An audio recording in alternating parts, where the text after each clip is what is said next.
대학교 디비니티 스쿨에서 MDB 과정을 하셨습니다. 그 다음에는 영국으로 가셔가지고 옥스퍼드 대학교에서 박사학위를 하셨고요. 그 다음에 독일 하이델베르크로 가서 에큐메니칼 연구소 초청을 받아 연구원으로 일하셨고, 그 다음에 다시 옥스퍼드로 오셔서 C.S. 루이스 연구소에서 연구원을 지냈고, 그 다음에 런던 대학에서 또 박사후 과정을 하셨네요. 그 다음에 2013년부터는 횃불 트리니티 대학원 대학교에서 조직신학하고 철학과 윤리를 가리키고 계십니다. 전에 말씀을 드렸지만 저희 교회가 처음 개척해서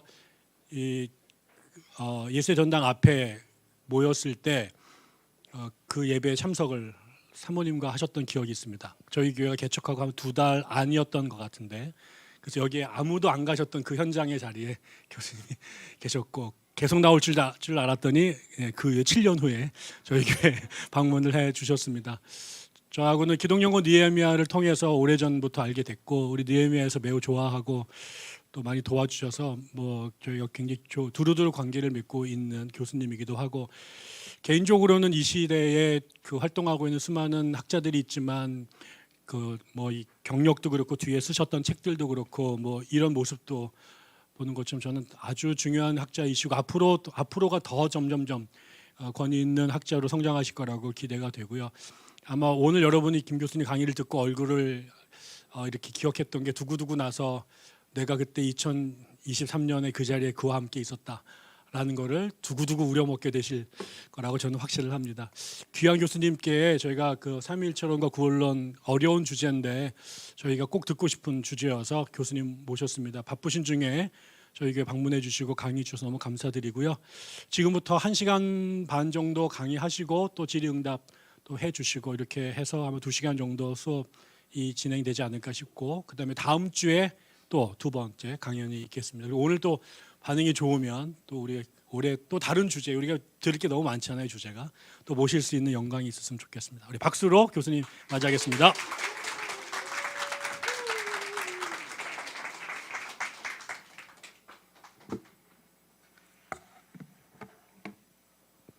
네, 이렇게 초청해 주셔서 감사드리고요. 제가 지금 이제 한국에 귀국하고 강의한 지 한 10년째 됐는데 주일 오후에 삼위일체 강의는 처음인 것 같습니다.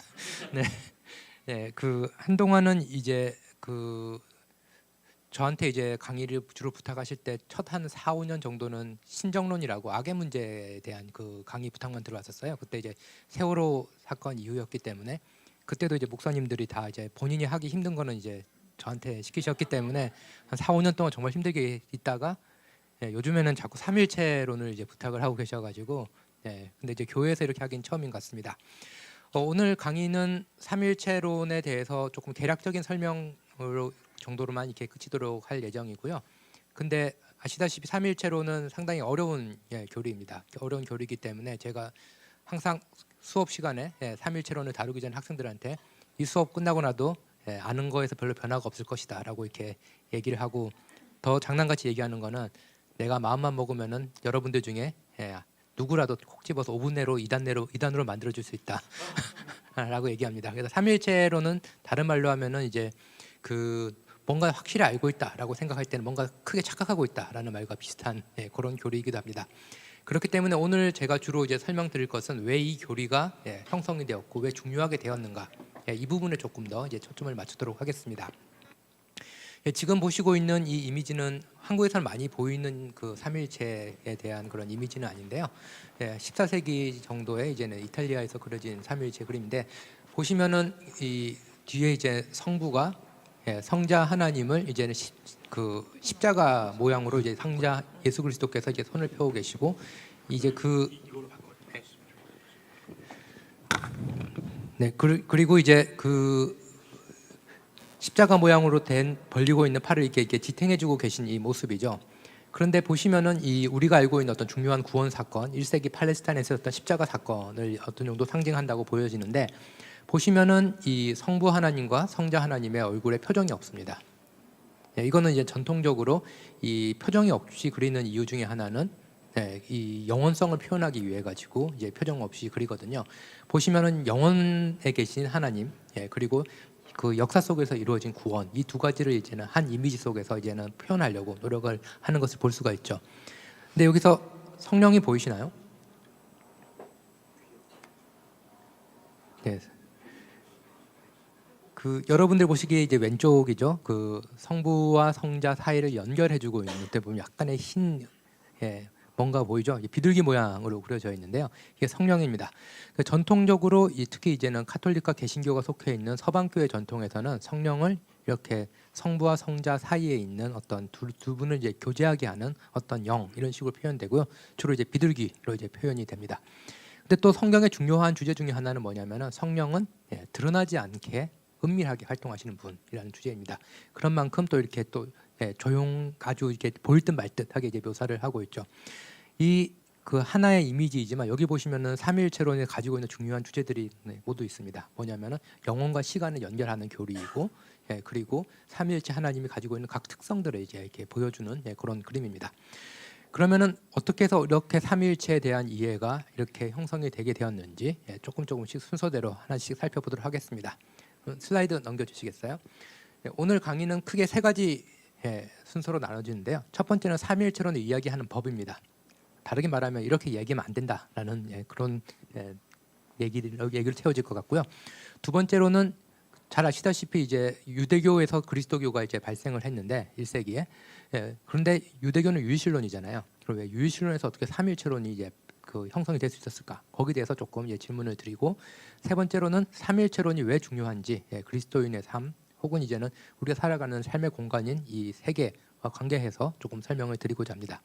물론 아무리 좋은 명강이라도 시간을 넘어가면 안 되기 때문에 어느 순간 갑자기 멈출 수도 있습니다. 그럼 먼저 삼위일체론을 이야기하는 법부터 이제 말씀을 드리도록 하겠습니다. 그 삼위일체론이라고 얘기할 때 이제 가장 많이 그 언급되는 그 이야기가 있는데요. 그게 뭐냐면은 이제 아구스티누스라는 서방교회 유명한 신학자가 삼위일체론이라는 아주 두꺼운 책을 썼습니다. 그리고 삼위일체론이라는 아주 두꺼운 책을 쓰고 이제 마지막 장 있죠. 마지막 장 제목이 뭐냐면은 그 마지막 장 제목과 이제는 첫 시작이 어떻게 되냐면은 주님 제가 이때까지 너무 말을 많이 했습니다. 저를 용서해 주십시오라고 이렇게 마지막 장에 얘기를 합니다. 그만큼 이제는 삼일체에 대해서 설명을 많이 했지만 또 동시에 이제 자신의 수다스러움을 회개할 수밖에 없게 만드는 이 교리인데요. 그 다음 슬라이드 한번 보여주시겠어요? 이 그림입니다. 이 그림은 이 아구스티누스는 이 고대 그 북아프리카 지역에 살았죠. 근데 이제 여기 조금 배경은 이제는 그 유럽으로 이제 바뀌어 있는데요. 이 유명한 일화입니다. 아구스티누스가 삼위일체론을 쓰다가 이제 머리가 아프고 이제 너무나도 이제 생각도 많이 해야 되고 그렇기 때문에 이제 히포라는 이제 항구 도시에서 이제는 주교였는데요. 사목 목회 활동을 했죠. 그러다가 이제는 해변가를 이제 산책을 하고 있는데 어떤 아이가 아이가 보이시죠? 아이 밑에 보면 이렇게 약간 구덩이 같은 게 보이죠? 이 그 모래 구덩이를 파가지고 거기 조개를 가지고 조그만 이제 조개 같은 걸 가지고 이제 물을 이제 퍼담고 있는 거죠. 그래서 그 아구스티누스가 뭐하니 그랬더니 이걸 가지고 이제 바닷물을 이제 옮겨 담고 있어요라고 얘기를 했죠. 그랬더니 아구스티누스가 어떻게 그 조개 같은 이 조그만 걸 가지고 바다를 다 여기다 담을 수 있니? 그랬더니 그 아이가 했던 말이 그럼 어떻게 인간의 이성으로서 하나님의 삼위일체에 대해서 설명을 하려고 그러나요?라고 했을 때 아구스티누스가 이제 큰 깨달음을 얻었다라고 이렇게 되어 있습니다. 전설에 따르면 이게 천사였다라는 말도 있고 지어낸 이야기라는 말도 있듯이 이 삼위일체론을 이야기할 때는 기본적인 전제는 이제 삼위일체는 신비이고 그 신비를 우리가 조금 더 이제는 더 그 우리가 완전히 이해하지 못하지만 그래도 알아들을 수 있는 언어와 논리를 가지고 설명해 보고자 하는 그런 시도가 이제 삼위일체론이라고 할 수 있을 것 같습니다. 또 하나 앞으로 당겨 주시겠어요? 네. 그래서 삼위일체를 이야기할 때 저희가 가장 많이 빠지기 쉬운 그 오류는 뭐냐면은 세상을 이해하고 해석하는 숫자를 우리가 조금 조심을 해야 됩니다. 삼위일체라는 이 네 한자에서 숫자가 두 개나 있잖아요. 근데 그 숫자를 우리가 조금 조심을 해야 됩니다. 그래서 우리가 숫자를 사용하는 방식은 어느 정도 숫자가 기본적으로 우리 수학에서 숫자를 사용하죠. 그리고 우리는 수학을 바탕으로 물리학을 하고 그 물리학을 바탕으로 우리가 이 문명을 형성해서 살고 있잖아요. 그럴 때 우리는 숫자를 다룰 때 수학과 물리학에서 다루는 방식으로 숫자를 다루는 게 상당히 익숙해져 있는 그런 사람입니다. 자, 그래서 그 예를 들어 가지고 요거는 이제는 삼위일체랑 좀 상관없는데 이제 하나의 사례인데요. 한 마리의 말이 있죠. 그리고 또 한 마리의 말이 있죠. 말 두 마리가 있잖아요. 근데 이제는 마구간에다가 말 한 마리가 들어가 있죠. 거기다가 그 마구간 방 안에다가 말 또 한 마리 넣으면은 말이 몇 마리가 있을까요? 2마리가 있다라고 얘기하죠. 근데 몽고 학생들에게 이렇게 물어보면 뭐라고 답하냐면 0마리라 그럽니다. 왜냐하면 말의 특성상 한 방에 2마리가 못 있기 때문에 말은 그 한 방에 2마리가 못 있기 때문에 1 플러스 1은 0이다. 그 자리에서는 이런 거죠.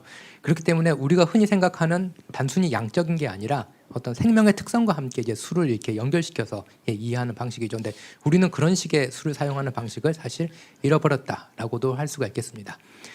그러면 이제 슬라이드 다음으로 한번 가주시겠어요? 네, 그래서 삼위일체론을 이해할 때 저희가 그 수를 사용하는 방식을 조금 이제 그 생각을 다시 해야 되는데요. 삼위일체라고 하면은 그 신학교 교재에 나오는 정의는 이겁니다. 하나의 본질, 세 위격 혹은 세 인격입니다. 보면 하나, 셋이라는 거죠. 근데 이때 1과 3이 같은 의미에서의 그 수는 아니다. 제가 지금 계속 그 이상한 얘기를 하고 있는데요. 아무튼 요거를 설명을 조금 드리도록 하겠습니다. 그 성서에 보면은 하나님에게 숫자를 이제 부여할 때 3이란 수를 부여한 적은 없습니다. 성서에 보면은 하나님에 대해서 숫자를 할 때 항상 보면은 하나라고만 나옵니다. 한 분 하나님, 하나라고 하죠. 그러면 이제 하나라고 하면은 우리가 생각하는 예를 들어서 여기 한 분 계시면 2분, 2명 있고 3명 있고 할 때 그 일이 아닌 하나입니다.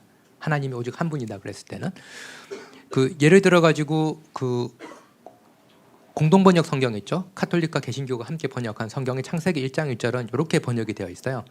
한 처음에 하나님께서 하늘과 땅을 지어내셨다. 태초에 하나님이 천지를 창조하셨다가 일반적으로 개신교에 쓰는 개역 성경이라면은 공동 번역은 한 처음에라는 이 표현을 씁니다. 이 한 처음이라고 하면은 이때는 한 처음 있으니까 두 처음, 세 처음이 있는 게 아니잖아요. 한 처음에서 일은 뭐냐면은 전체라는 의미에서의 한이잖아요. 마찬가지로 성서에서는 하나님에게 하나라는 그런 숫자만 부여합니다. 그 말은 하나님이 단지 숫자로 1이라는 의미가 아니라 모든 것이라는 의미에서의 하나님은 한 분이십니다. 그런 의미에서 이 삼위일체라고 했을 때 1과 3을 같은 물리적인 숫자로 생각을 하시면 안 됩니다. 그것은 이제는 저희가 조금 염두를 하셔야 되고요. 제가 유튜브에 있는 동영상에서도 얘기를 했던 내용이지만 조금 반복을 드리면요. 이제 제가 이제 막 강의를 하다가 이제는 그 학생들 중에 이제 그러면은 이런 질문도 하기도 해가지고 제가 이렇게 좀 얘기를 지어냈는데요.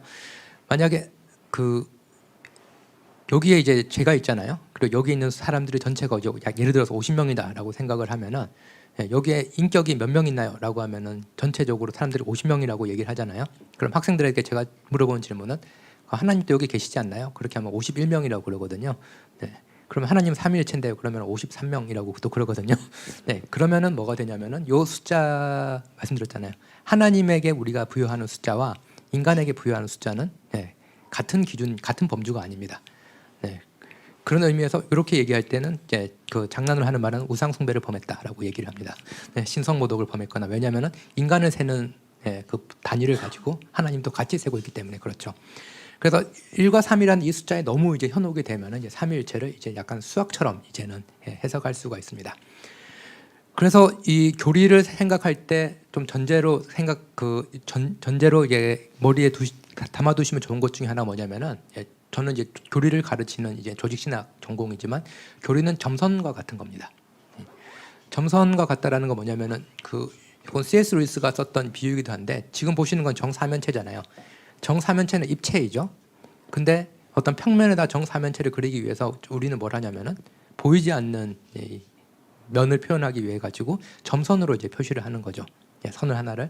그러면은 저희는 이 점선이란 것을 실존하지 않지만 이 점선이 있기 때문에 우리는 저게 입체다라고 이해를 할 수가 있는 거죠. 마찬가지로 교리도 이 점선의 역할을 합니다. 어떤 우리와 차원이 다른 하나님을 설명하기 위해 가지고 보조적인 언어를 이제 저희는 사용하는 거거든요. 그래서 이 점선이라는 거는 약속이잖아요. 수학하는 사람들은. 그러니까 교리라는 것도 어떻게 보면은 기독교 공동체가 사용하고 있는 약속입니다. 하나님에 대해서 우리가 더 잘 이해하기 위해서, 더 잘 말하기 위해서. 그렇지만 교리와 실제를 혼동을 하면 안 되십니다. 교리는 하나의 설명 방식이고 저희가 가지고 있는 어떤 이렇게 언어를 사용하자라는 약속이지 마치 저 점선이 실제를 하지 않기 때문에 수학 선생님들은 다 거짓말쟁이야라고 이제 말하면 안 되듯이 교리라는 것도 그런 보조적인 역할을 한다라고 보시면 되겠습니다. 그렇기 때문에 아구스티누스도 자기가 할 수 없음에도 불구하고 그 삼위일체론을 이제 많이 쓰고 난 다음에 말 많이 했다고 회개하고 이런 저희로 볼 때는 조금 정신분열 같은 그러니까 왜냐하면 그 전까지는 엄청 열심히 설명을 하거든요. 그러다 갑자기 회개를 하기 시작을 합니다. 네, 그래서 다시 앞으로 가주시겠어요? 2개. 네. 그래서 이제는 그 동방정교회 같은 경우는 이제는 부정신학이라는 방법을 많이 씁니다. 그래서 저희가 언어를 사용할 때는 2가지 방식이 있죠. 하나는 뭐는 뭐다라고 긍정적이라고 계속 이야기하는 방식이 있죠. 네. 그리고 또 그 대상에 대해서 스무고개 하듯이 아니다라고도 얘기하면서 대상에 대해서 이야기를 할 수가 있겠죠.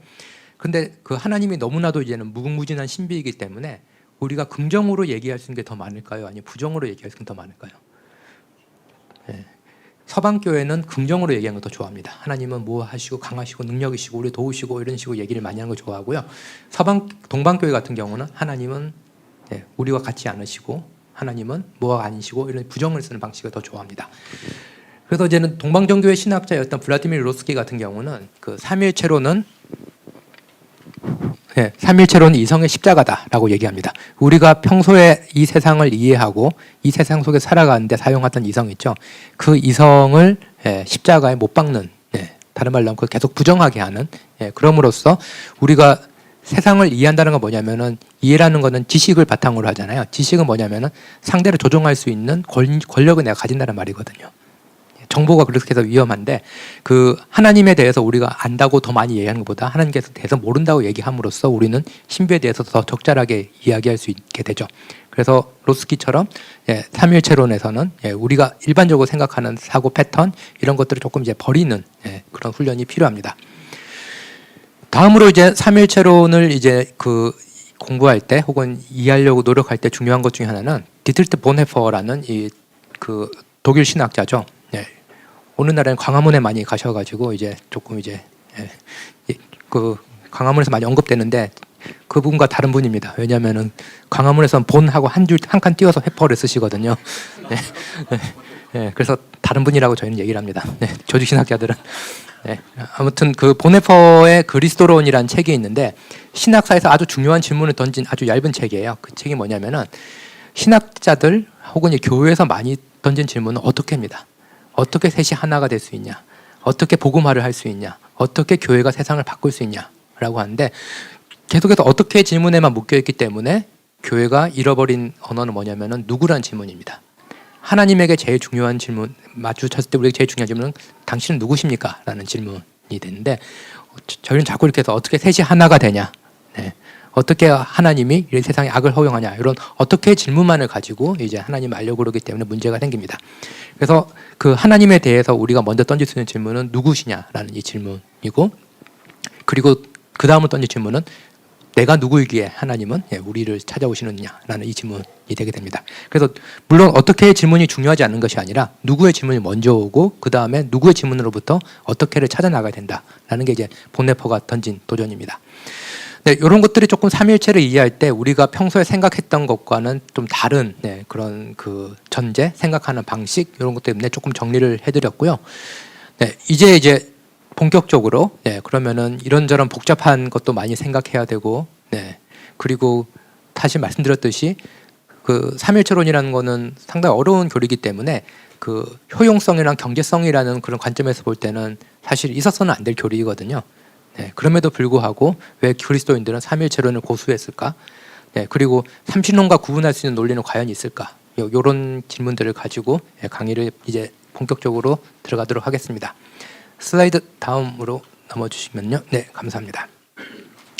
먼저 질문은 유일신론에서 이제 삼위일체론으로 이제 발전입니다.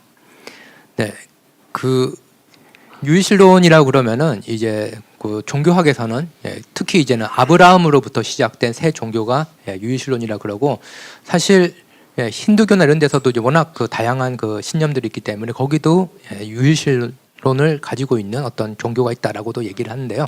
잘 알려진 거는 유대교, 기독교, 이슬람이죠. 근데 이제 유대교, 기독교, 이슬람이 유일신론인데 기독교만이 이제는 삼위일체를 이제는 고백을 합니다. 그리고 한국에서 쓰는 많이 번역된 꾸란을 보시면은 어떻게 되어 있냐면은 하나님을 셋이라고 말하지 말라라고 이렇게 되어도 있습니다. 그러면 그렇게 따지면은 기독교는 그리스도교는 아닌 것 같은데 유일신론이 아닌 것 같은데 여전히 유일신론이라고 하는 이유는 무엇일까? 이제 요것을 놓치면은 좀 삼일체론을 이해하는데도 조금 힘들 수 있기 때문에 유일신론이라는 것이 상당히 중요합니다. 예, 그리스도교는 예, 그리고 이제 기독교는 1세기 팔레스타인에서 이제 발생이 됐고요. 1세기 팔레스타인은 잘 아시다시피 고대 로마의 식민지였습니다. 그래서 그레코 로마 문명 속에 있었고요. 그레코 로마 문명에서는 그 그리스 철학의 영향을 받았기 때문에 우주를 하나의 궁극적인 원리로 설명을 했던 그런 그 지성인들이 이제 많이 있었던 예, 그런 지역이죠. 그래서 잘 알려졌듯이 탈레스라는 철학자가 예, 만물의 근원은 이제 물이다라고 얘기한 이유로 그리스 철학에서는 계속해서 물이다, 불이다, 아니다 뭐 로고스다, 이데아다 뭐 이런 식으로 우주를 이제 하나의 궁극적인 원리로 설명을 해왔죠. 근데 또 흥미로운 건 뭐냐면은 그리스 철학에서 그렇게 우주를 궁극적으로 하나라고 설명했는데 또 동시에 뭐냐면은 그리스에서는 고대 그리스 문화에서는 다신론은 그대로 있었죠. 네, 그래서 가장 인기 있는 신들이 거의 그리스 신화의 올림푸스의 신들이잖아요. 그러면은 이 모순 같아 보이잖아요. 네, 신은 여럿인데 우주의 궁극적 원리는 하나다. 근데 고대 그리스는 이것을 종합을 안 시키고 그냥 내버려 뒀거든요. 네, 그래서 실질적으로 이 둘이 신이 곧 우주의 궁극적인 원리라고 이렇게 합쳐지는 그 사상사적인 혁명이라고 할 수 있을까? 그게 일어난 게 그리스도교다라고 이제 철학자들이 얘기를 하기도 합니다. 이때까지는 신은 신 따로, 예, 우주의 원리는 우주의 원리 따로였는데 그 두 개가 하나가 될 수 있었던 거는 예, 그리스도교의 유일신론이 있었기 때문에 가능하다라고도 얘기하죠.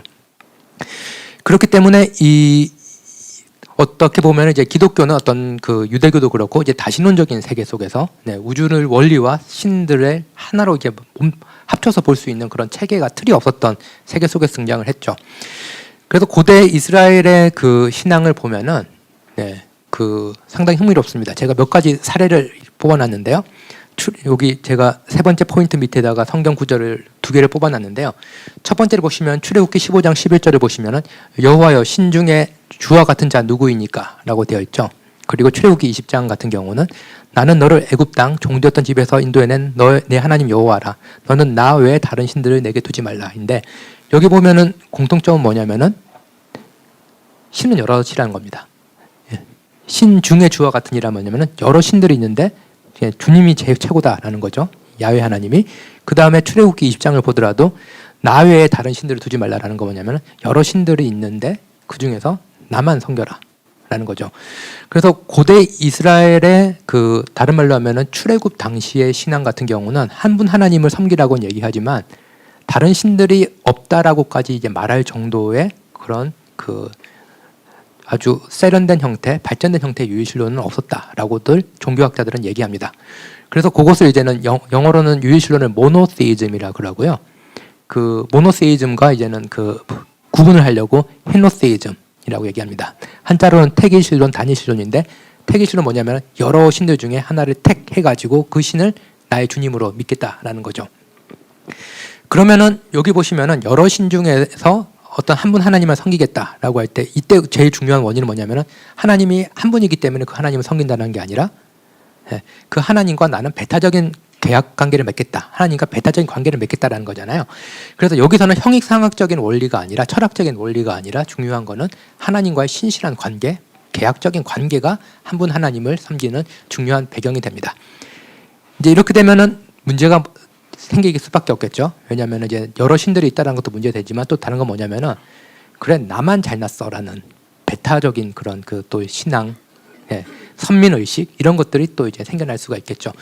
네, 그래서 슬라이드 두 개를 넘겨주시겠어요? 예, 여기 방금 이미지 있죠.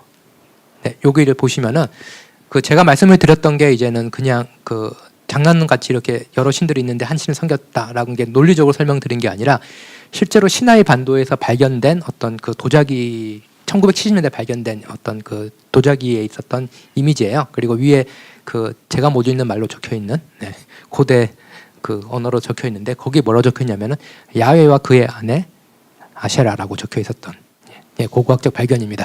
그렇기 때문에 당시 사람들은 야훼 하나님만 섬겨라라고 했을 때 그 다신론이 너무 당연한 세상이니까 그 야훼 하나님만 섬기더라도 다른 신들을 이제 예전처럼 바알과 아셰라를 이제 부부 관계로 상정했듯이 야훼도 그럼 아내가 필요한 거 아니냐? 뭐 이런 식으로 이제 생각을 했던 대표적인 예, 사례가 되는 거죠. 네, 요 예, 그 다음으로 넘어가 주시겠어요? 네. 그래서 제가 말씀드렸듯이 그 고대 이스라엘이 한 분 하나님만 섬긴다라고 했을 때는 아직까지 하나님이 유일한 우주의 궁극적인 원리고 그럴 정도로까지 이제는 사고가 이제 발전하지 못한 단계였죠. 고대인들이었기 때문에 하나님과 계약적인 배타적인 관계를 맺고 거기에 신실하면 복을 받고 거기에 신실하지 못하면 벌을 받고 이런 생각을 가지고 있다가 이제 유대교라고 불릴 만한 어떤 유일신론으로 이제는 점프하게 되는 도약이 있게 됩니다. 그 도약이 뭐냐라고 하면은 포로기입니다. 완전히 나라가 이제 멸망을 한 거죠. 네, 완전히 나라가 멸망을 할 때 이제는 질문이 뭐냐면은 우리는 하나님을 섬기고 있는데 어떻게 하나님을 안 섬기고 있는 저 나쁜 제국들이 우리를 침공하고 우리를 멸망시킬 수 있지라는 이 질문이 당연히 그 신정론 질문이 주어지겠죠. 그리고 많은 그 이스라엘과 유대 엘리트들이 거기 제국으로 끌려갔잖아요. 그럼 이제 성전도 파괴됐고 그러면은 성전에서 제사를 드려야 되는데 예배를 드려야 되는데 이제 성전이 이제 없는 상황에서 우리는 어떻게 예배를 드리지? 이 질문이 이제 떨어진 거죠. 그러면서 이제 이때까지는 이제 배타적으로 하나님은 우리 민족을 구원하는 우리를 구원하는 하나님이라는 이해를 갖고 있다가 그게 아니라 하나님에 대한 이해가 확장이 일어나게 됩니다. 그게 아니고는 자기들의 삶을 설명할 방법이 없는 거죠. 그래서 이때까지는 우리 민족들의 구원자 하나님 세 번째 포인트입니다. 그걸 강조를 했는데 이제는 창조주 하나님에 대해서도 상당히 이제는 그 큰 틀 속에서 하나님의 구원을 이제 바라보게 된 거죠. 뭐냐면 하나님께서 구원을 위해 가지고 그 창조주 하나님이 그 이방 제국들을 사용하실 수 있는 도구로 사용하시는 하나님이라는 거죠. 그만큼 강력한 하나님이라는 거죠. 그리고 성전이 없더라도 하나님은 창조주 하나님 때 어디나 있기 때문에 우리가 어디에 있든지 성전이 없더라도 하나님을 예배할 수 있다라는 그런 결론이 나오게 되죠. 그러면 이제 질문이 중요한 게 있죠. 그래서 하나님이 그렇게 우주 전체에 계시고 엄청난 제국들마저도 도구로 쓸 수 있는데 근데 왜 우리는 이렇게 고통을 받지? 왜 우리는 이렇게 포로 생활을 해야 되지? 라는 이 질문이 아직 남아 있잖아요. 거기서 이사야서 53장이라는 데 보면은 어떤 구원에 대한 아주 큰 터닝 포인트가 납니다. 구원은 힘으로부터 오는 것이 아니라 구원은 겸손함, 약함, 고통으로부터 온다라는. 그리고 이렇게 누군가가 고통을 받고 죄 없는 사람이 고통을 받고 매질 당하는 것은 자신의 죄 때문이 아니라 모두를 구원하기 위한 어떤 대속적인 고통이다라고 하는 그런 엄청난 그 구원론에서도 변화가 일어나게 되죠. 네, 그런 의미에서 이 이스라엘은 포로기를 통해 가지고 이때까지 인류 역사에 없었던 새로운 신 이해를 도출해냈던 그런 어떤 신학자 말로는 유일신론이라는 혁명을 이뤄낸 그런 역사를 가지고 있습니다. 그런 만큼 이제 유대인들은 이 유일신론을 상당히 중요시했겠죠.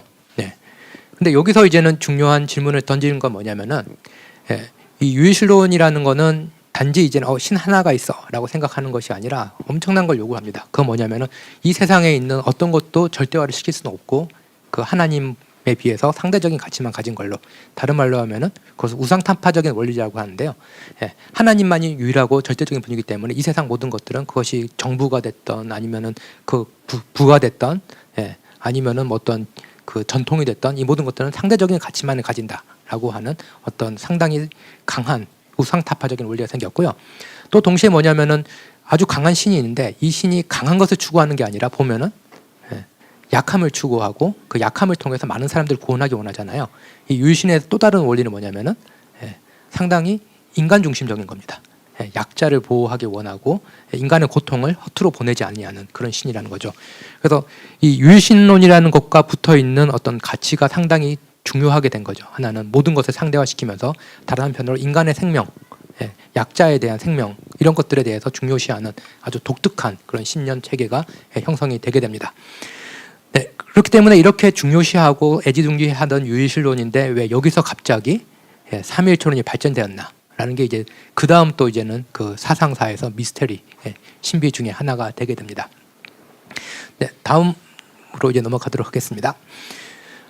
그 유대인들이 얼마나 유일신론을 중요시했는지 한 분 하나님만을 중요시했는지는 이제는 그 복음서라든지 그런 데 적혀 있는 여러 사건들을 이제 보면 알 수가 있죠. 뭐냐면은 하나님을 모독하면은 이제 돌로 쳐 죽인다라든지 뭐 그런 일들을 이제 벌어지잖아요.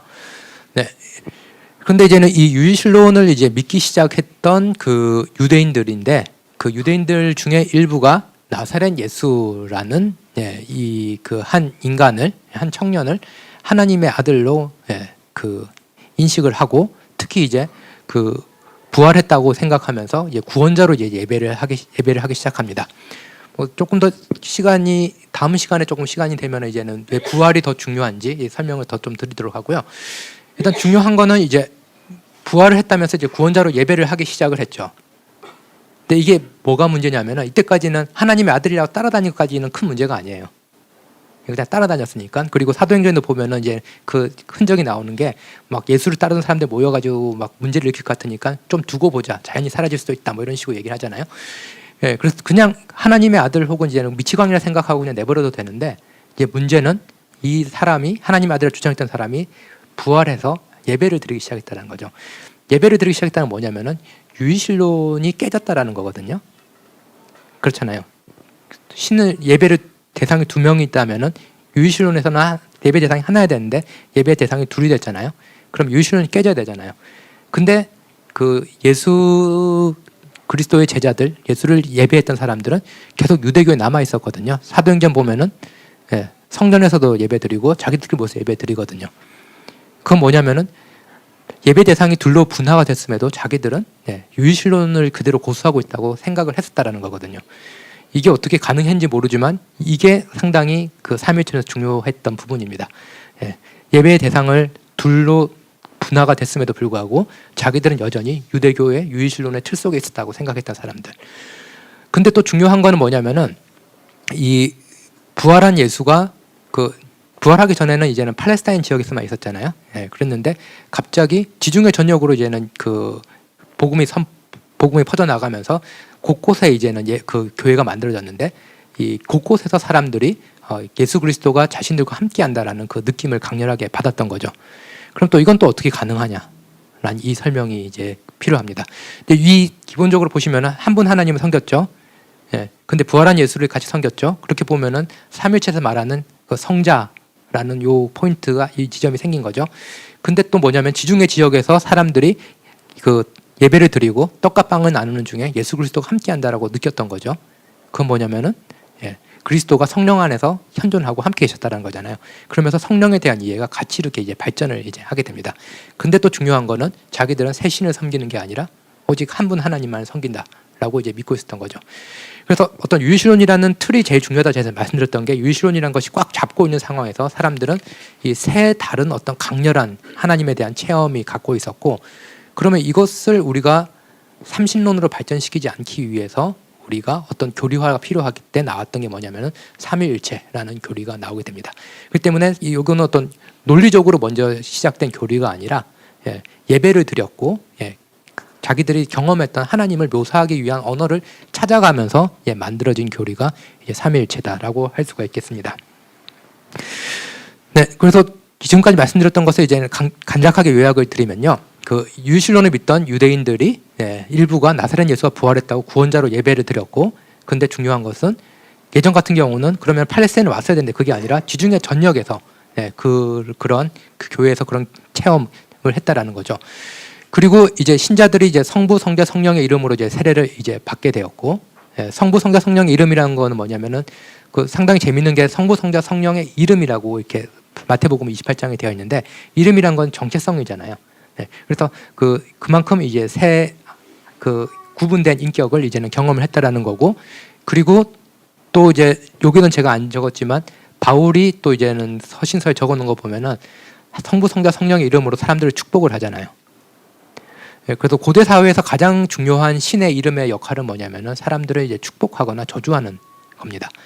그래서 예를 들면은 그 십계명에 뭐가 나오냐면은 그 하나님의 이름을 망령되이 일컫지 말라고 되어 있잖아요. 그럼 망령되이가 뭐냐라고 할 때 이 여러 고고학자들, 성서학자들이 이제 질문을 던지는데 오늘날 가장 많이 이제는 그 주목하는 그 이론 중에 하나는 뭐냐면은 하나님의 이름으로 다른 사람을 저주하지 말라라는 겁니다. 그 신의 이름으로 저주는 상당히 강력한 힘이거든요. 그래서 예를 들면은 고고학 그 사이트들 가면 재밌는 게 있는데 혹시 영국의 바스라는 그 온천 예전에 고대 로마 병사들 이제 그 휴양하던 그 온천 마을이 있거든요. 거기 요즘에 이제는 그 이탈리아는 워낙 로마가 많으니까 이제 로마 유적이 많으니까 그렇게 하는데 영국 애들 하나 나오면 거기다 온 힘을 다 쏟아가지고 다 발굴을 하거든요. 그래서 이제 막 발굴하니까 온갖 게 다 나왔죠.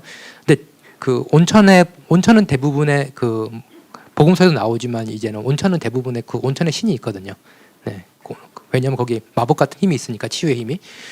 그러면 이제는 거기서 제일 많이 발견된 게 뭐냐면은 오늘날 이제는 담뱃값 보면 이제 흰 종이처럼 이렇게 얇게 된 게 엄청 발견이 됐어요. 그 은박으로 된 게. 그래서 그게 뭐냐고 해서 다 읽어봤더니 대부분이 뭐냐면은 신의 이름이 제일 위에 적혀 있고 그 다음에 저주의 문구가 적혀 있습니다. 그게 엄청나게 많이 발굴이 돼요. 그래서 뭐냐면은 누군가가 밤 사이에 자기 닭을 훔쳐갔잖아요. 엄청 열받잖아요. 그러면은 무슨 신이요? 나의 닭을 가져간 그 사람에게 저주를 내려주소서. 그걸 해가지고 그 신전에다 던져 넣는 거예요. 네. 네, 그런 식으로 이제는 고대 사회에서는 자기들의 어떤 그 복 그리고 이루어지지 않는 정의를 신의 이름으로 실현을 하려고 했던 거죠. 네, 그런 만큼 이 그 사람들이 성부, 성자, 성령의 이름을 가지고 기도를 하고 축복을 했다라는 것은 그만큼 그 성부, 성자, 성령이라는 하나님을 구체적으로 생생하게 경험을 하고 있었을 것이다라고 이제 저희는 추정을 할 수가 있습니다. 네, 그리고 이제 이런 것들이 이제 조금 더 이제 사람들 사이에서 공통의 언어로 이제 정착하게 되는 거는 공동체가 당시엔 성경이 없었으니까요. 필사본으로 이제는 서신을 돌려봤던 거죠. 바울 서신, 복음서 이런 것들을 이제 돌려보는데 그러면서 거기에 있는 성부, 성자, 성령 하나님의 이름들을 이제는 이제 발견을 하기 시작을 합니다.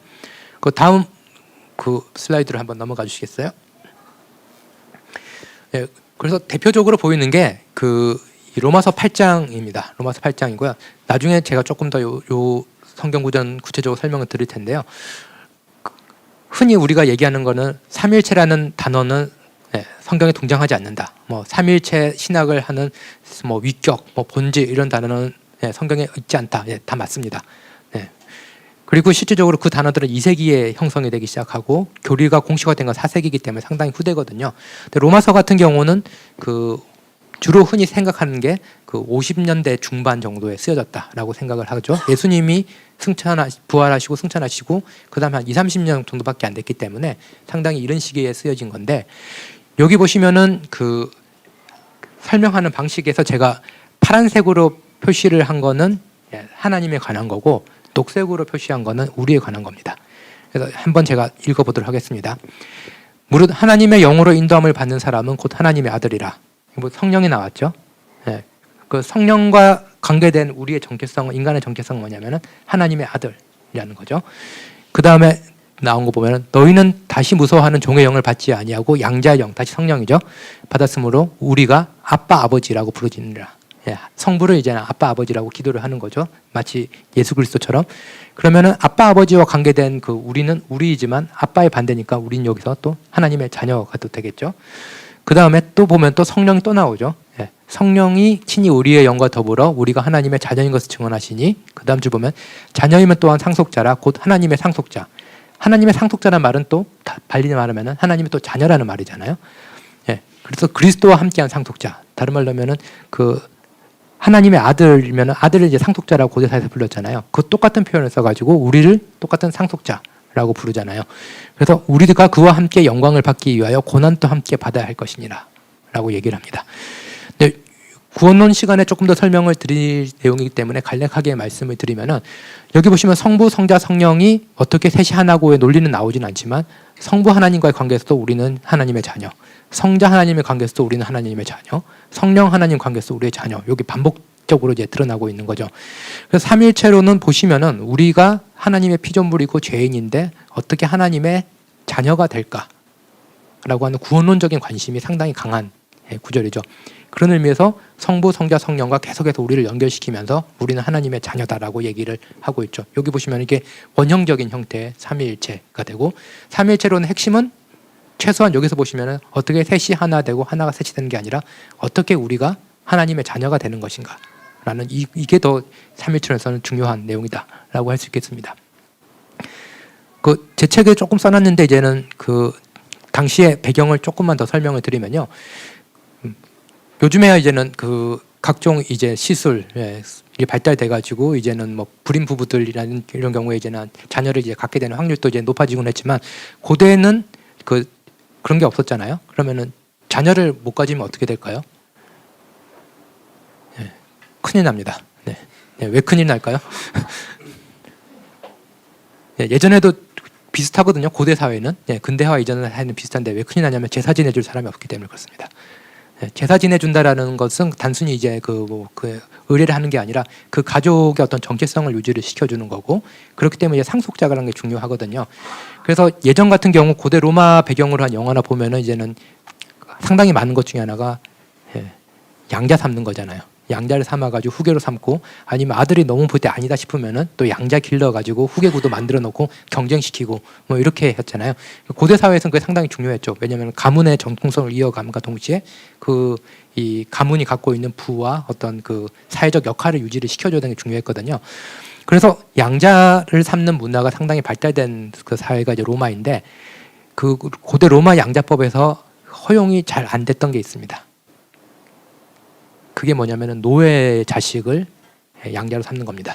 그래서 양자를 삼으면 내가 귀족이면은 보통 비슷한 귀족들끼리 이제 양자를 삼는 거지 노예 자식을 이제는 양자를 삼으면은 보통 가문을 되게 욕보이거나 아니면 뭔가 상당히 그 음흉한 계획을 가진 사람이라고 생각을 하는 거죠. 그래서 노예를 양자 삼는다라는 거는 당시에서는 상당히 이제 충격적인 그런 일입니다. 제가 하는 말은 아니고 고대 로마 양자법 연구하신 분이 그렇게 말씀하시더라고요. 근데 여기 보시면은 재밌는 게 뭐냐면 우리를 양자를 삼는다고 하잖아요. 근데 썼던 표현이 뭐냐면은 거기 두 번째 포인트 보면은 우리는 종의 영으로 했거든요. 바울이 일부러 이 표현을 쓰는 겁니다. 단순히 우리가 피조물인데 하나님이 양자를 삼거나 죄인인데 양자 삼는 게 아니라 그 로마서잖아요. 로마인들에게 보낸 편지잖아요. 일부러 바울이 이 종의 속해 있던 우리에게 양자의 영을 줘서 하나님이 받으셨다라는 거죠. 상당히 충격적인 이 고대 로마에서는 그 들릴 법한 그런 표현입니다.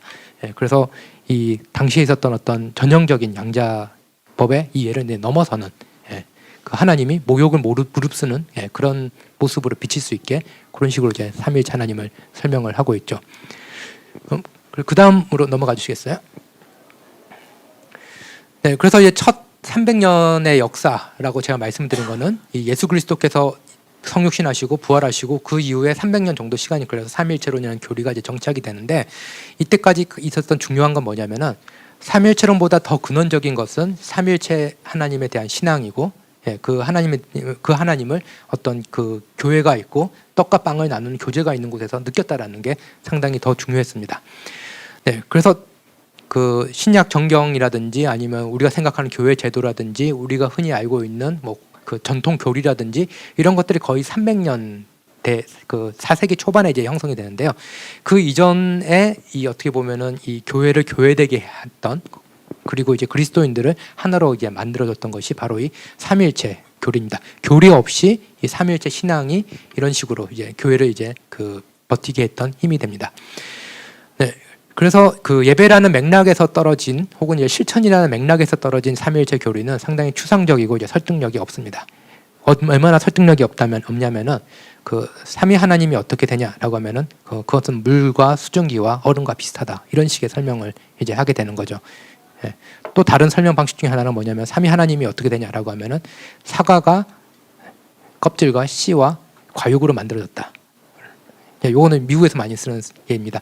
이런 식으로 이제 설명을 하게 되는데 이것은 사실 셋이 하나가 어떻게 되는지를 설명하려는 노력이지만 어떤 그 삼위일체론의 가장 본질적인 면은 다루지 않고 있다라고 할 수 있겠고요. 제가 요 둘 다 이단입니다. 물이 수증기 H2O가 물 수증기 얼음 된다라는 거는 양태론이라는 이단이고 사과가 이렇게 된다는 건 삼신론인데 제가 챗 GPT한테 물어봤거든요. 오늘 어젠가 그래가지고 그 교회에서 오후 예배에 그 삼위일체론을 설명해야 되는데 재밌는 커리큘럼 만들어줘 그랬더니 커리큘럼이 되게 재미없더라고요. 그래서 삼위일체를 쉽게 설명할 수 있는 재밌는 조크가 있으면 만들어줘 그랬더니 자기는 AI라서 다른 종교를 희화시킬 수 없다고 이렇게 오더라고요. 그럼 챗 GPT는 그럼 지문을 바꾸면 다 답하거든요. 그래서 그리스도인들의 삶에 도움이 될 삼위일체 조크 하나 만들어줘. 그럼 또 만들어 주거든요.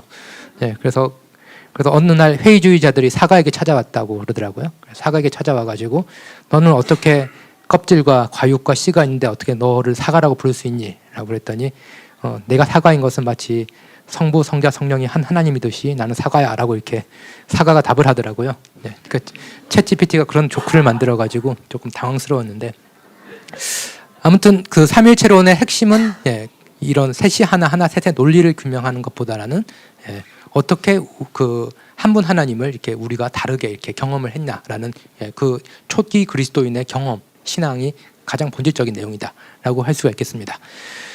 네. 그러면은 이렇게 제가 이제 말씀을 드렸던 이유 중에 하나는 뭐냐면요. 그 오늘날에는 이런 설명 방식은 많이 쓰이지 않는데 19세기, 20세기 초반에 많이 쓰였는 게 뭐냐면은 개인의 신앙이 어떤 식으로 형성되는지를 알기 위해서는 교회사에서 신앙이 어떻게 형성되는지를 보고 거기서 유비를 찾으면 된다라고 했던 그런 방법이 있었어요. 그래서 우리에게 어떻게 삼일체 신앙이란 것이, 삼일체론이란 것이 의미를 만들어낼까를 이제는 이해하기 위해서는 초기 교회에서 어떻게 삼일체 신앙이 형성되었는지 그 과정을 통해 가지고 우리가 그 우리의 신앙이 어떤 식으로 그 형성이 되는지 조금 이제 가이드를 잡으면 도움이 될 수 있기 때문에 초기 300년의 역사를 제가 간략하게 요약을 해드렸습니다. 그러면은 다음 슬라이드로 넘어가도록 하겠습니다. 네, 제가 조금 빨리빨리 이제 진행을 하고 있어가지고 죄송한데 나중에 질문 있으시면은 질문을 받으면서 조금 더 자세히 말씀드리도록 하겠습니다. 그럼 이제 제가 지금 이제부터 할 거는 그러면 삼일체론은 왜 중요한가? 라는 그 질문으로 이제 넘어가도록 하겠습니다. 그 그리스도께서 이제는 이 땅에 오셨을 때 사람들은 이제 단순히 그리스도를 이제는 한 인간으로만 이제는 본 게 아니라 그분은 이제 하나님의 계시로 이제는 이해를 했죠. 그리고 그 예수 그리스도도 직접 하셨던 말씀이 뭐냐면은 나를 본 자는 아버지를 본 자다라고 이제 얘기를 했습니다. 그렇기 때문에 그리스도께서 계시하신 것은 이제 하나님이고 그 하나님은 어떤 분이시냐라고 하면 하나님은 이제 사랑이라는 분입니다. 그래서 아까 첫 이미지 기억하실지 모르겠는데 첫 이미지 보시면은 성부가 성자 이렇게 붙들고 있었는데 그 눈치채시는지 분인지 모르겠는데 성부와 성자가 얼굴이 똑같이 생겼어요. 그 노화 상태만 다르고. 그렇기 때문에 이제는 그 전통적으로 이제는 성자와 성부를 같이 묘사할 때 방법은 얼굴을 같이 묘사하는 겁니다. 왜냐하면 보이지 않는 아버지를 보여주시는 하나님 형상이 완전한 하나님 형상이 그리스도이기 때문에 그 서양화에서는 거의 똑같은 얼굴로 이제 묘사가 되는 경우가 많죠. 그래서 그리스도께서는 하나님을 계시하셨고 그리고 결정적으로 그 하나님이 이제 사랑이라는 것을 이제 계시하셨습니다. 물론 그 이스라엘에서도 그 고대 이스라엘의 신앙에서도 하나님은 신실하신 분, 자비로우신 분 뭐 이런 식의 설명이 있었지만 그 예수 그리스도가 오신 이후에 생긴 큰 변화는 뭐냐라고 하면은 하나님이 성품이 사랑인 것 그리고 하나님이 또 하시는 일이 사랑인 것을 넘어서 하나님 자체가 사랑이다라고까지 이제 그 하나님에 대한 이해가 이제 변화를 하게 됩니다. 그래서 요한일서 4장 8절에서 17절까지 보면 하나님은 사랑이다라고 이렇게 되어 있고 그리고 사랑하지 않는 자는 하나님을 모른다라고 할 정도로 이 사랑이라는 키워드가 단지 하나님의 성품이 아니라 하나님 자체를 이제는 이해하는 중요한 그 단어가 되었습니다. 근데 하나님은 사랑이다. 그러니까 말은 좋은데 이제 신학자들은 이제 특히 이제 조직 신학은 별명을 저희는 조작 신학이라고 그러거든요. 그 계속해서 뭔가 이제 그 단어 하나가 있으면 그 단어 이면의 뜻이 뭘까 이제 저희가 계속해서 질문하는데 사랑이라는 건 기본적으로 뭐냐면은 상대가 있어야 사랑을 할 수 있잖아요. 그렇잖아요. 근데 하나님은 사랑이다. 피조물을 사랑하신다. 거기까지는 괜찮은데 하나님이 세상을 창조하시기 전에는 피조물이 없잖아요. 그럼 사랑의 대상이 없는데 어떻게 하나님이 사랑일 수 있지? 이 질문이 주어지잖아요. 하나님은 창조 이후부터 사랑이신가? 그건 아닌 것 같잖아요. 하나님은 사랑이시다라고 얘기할 때는 그럼 하나님은 창조하시기 이전에도 사랑이신데 그러면 사랑의 대상이 없는데 그러면 어떻게 하나님은 사랑일까? 라는 이 질문이 이제 주어지게 됩니다. 근데 이제 또 하나님은 영원하신 분이고 또 하나님은 사랑이기 때문에 하나님은 창조 이전부터 영원부터 사랑이신 분이다라는 이 말이 또 성립을 해야 되는 거죠. 이 질문을 이제 고민을 하면서 이제 만들어간 논리가 이제 삼위일체론을 설명하는데 중요한 논리가 되게 됩니다. 근데 우리는 이제는 저희가 또 우리의 삶으로 돌아와서 또 질문 던진 게 뭐냐면은 인간은 이제는 사랑을 상당히 중요한 가치로 삼고 있죠. 그런데 우리가 사랑을 하는 중요한 이유를 되돌아보면 우리는 왜 사랑을 할까요?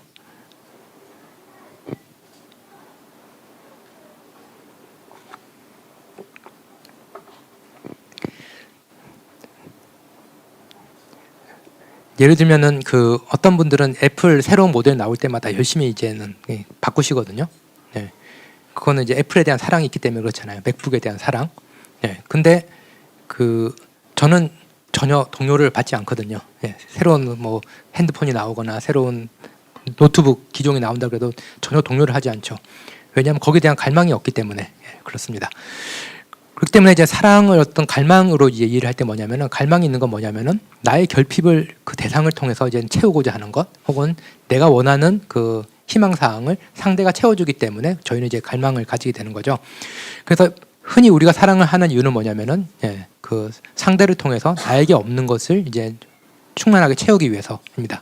그래서 사랑한다는 건 다른 말로 하면은 나에게 결핍이 있다라는 말이기도 하거든요. 그리고 또 사랑을 받는 존재도 뭐냐면은 또 그 사랑을 받는 것도 뭐냐면은 뭔가 결핍이 있기 때문에 사랑을 이제 받게 되는 거죠. 근데 이제 또 여기 이렇게 또 사랑을 가지고 하나님을 설명할 때 생기는 문제가 뭐냐? 하나님은 완전하고 자기 충족적인 존재인데 하나님이 왜 사랑이 필요하지? 왜 사랑이지? 라는 이 질문이 또 주어지게 됩니다. 네. 그래서 이제 이것들을 종합하면은 영원한 존재이고 완전한 존재인 하나님이 사랑이시면은 그 사랑할 존재가 어디 있느냐라는 이 질문이 주어지게 됩니다. 네. 네. 여기에 대한 답은 뭐가 될까요? 네, 영원한 존재 내에서 사랑의 교제가 있다라는 건 게 답이 되는 거죠. 네, 어떤 추상적인 일자라면은 사랑을 그 어떤 그 자기 밖으로 내야 되잖아요. 근데 만약 그거 아니라 하나님이 영원한 존재이고 완전한 존재이면은 그 하나님 안에 사랑에 이미 그 오고 감이 있다라고 이제는 추정을 할 수가 있게 됩니다. 그래서 삼일체로는 초기부터 하나님은 완전한 분이고 하나님은 사랑이다라는 것에 대한 신비에 대한 성찰이 되게 됩니다.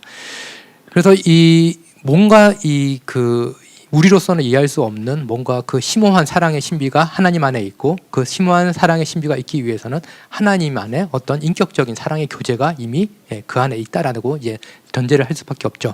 그래서 다음 슬라이드로 넘어가 주시겠어요?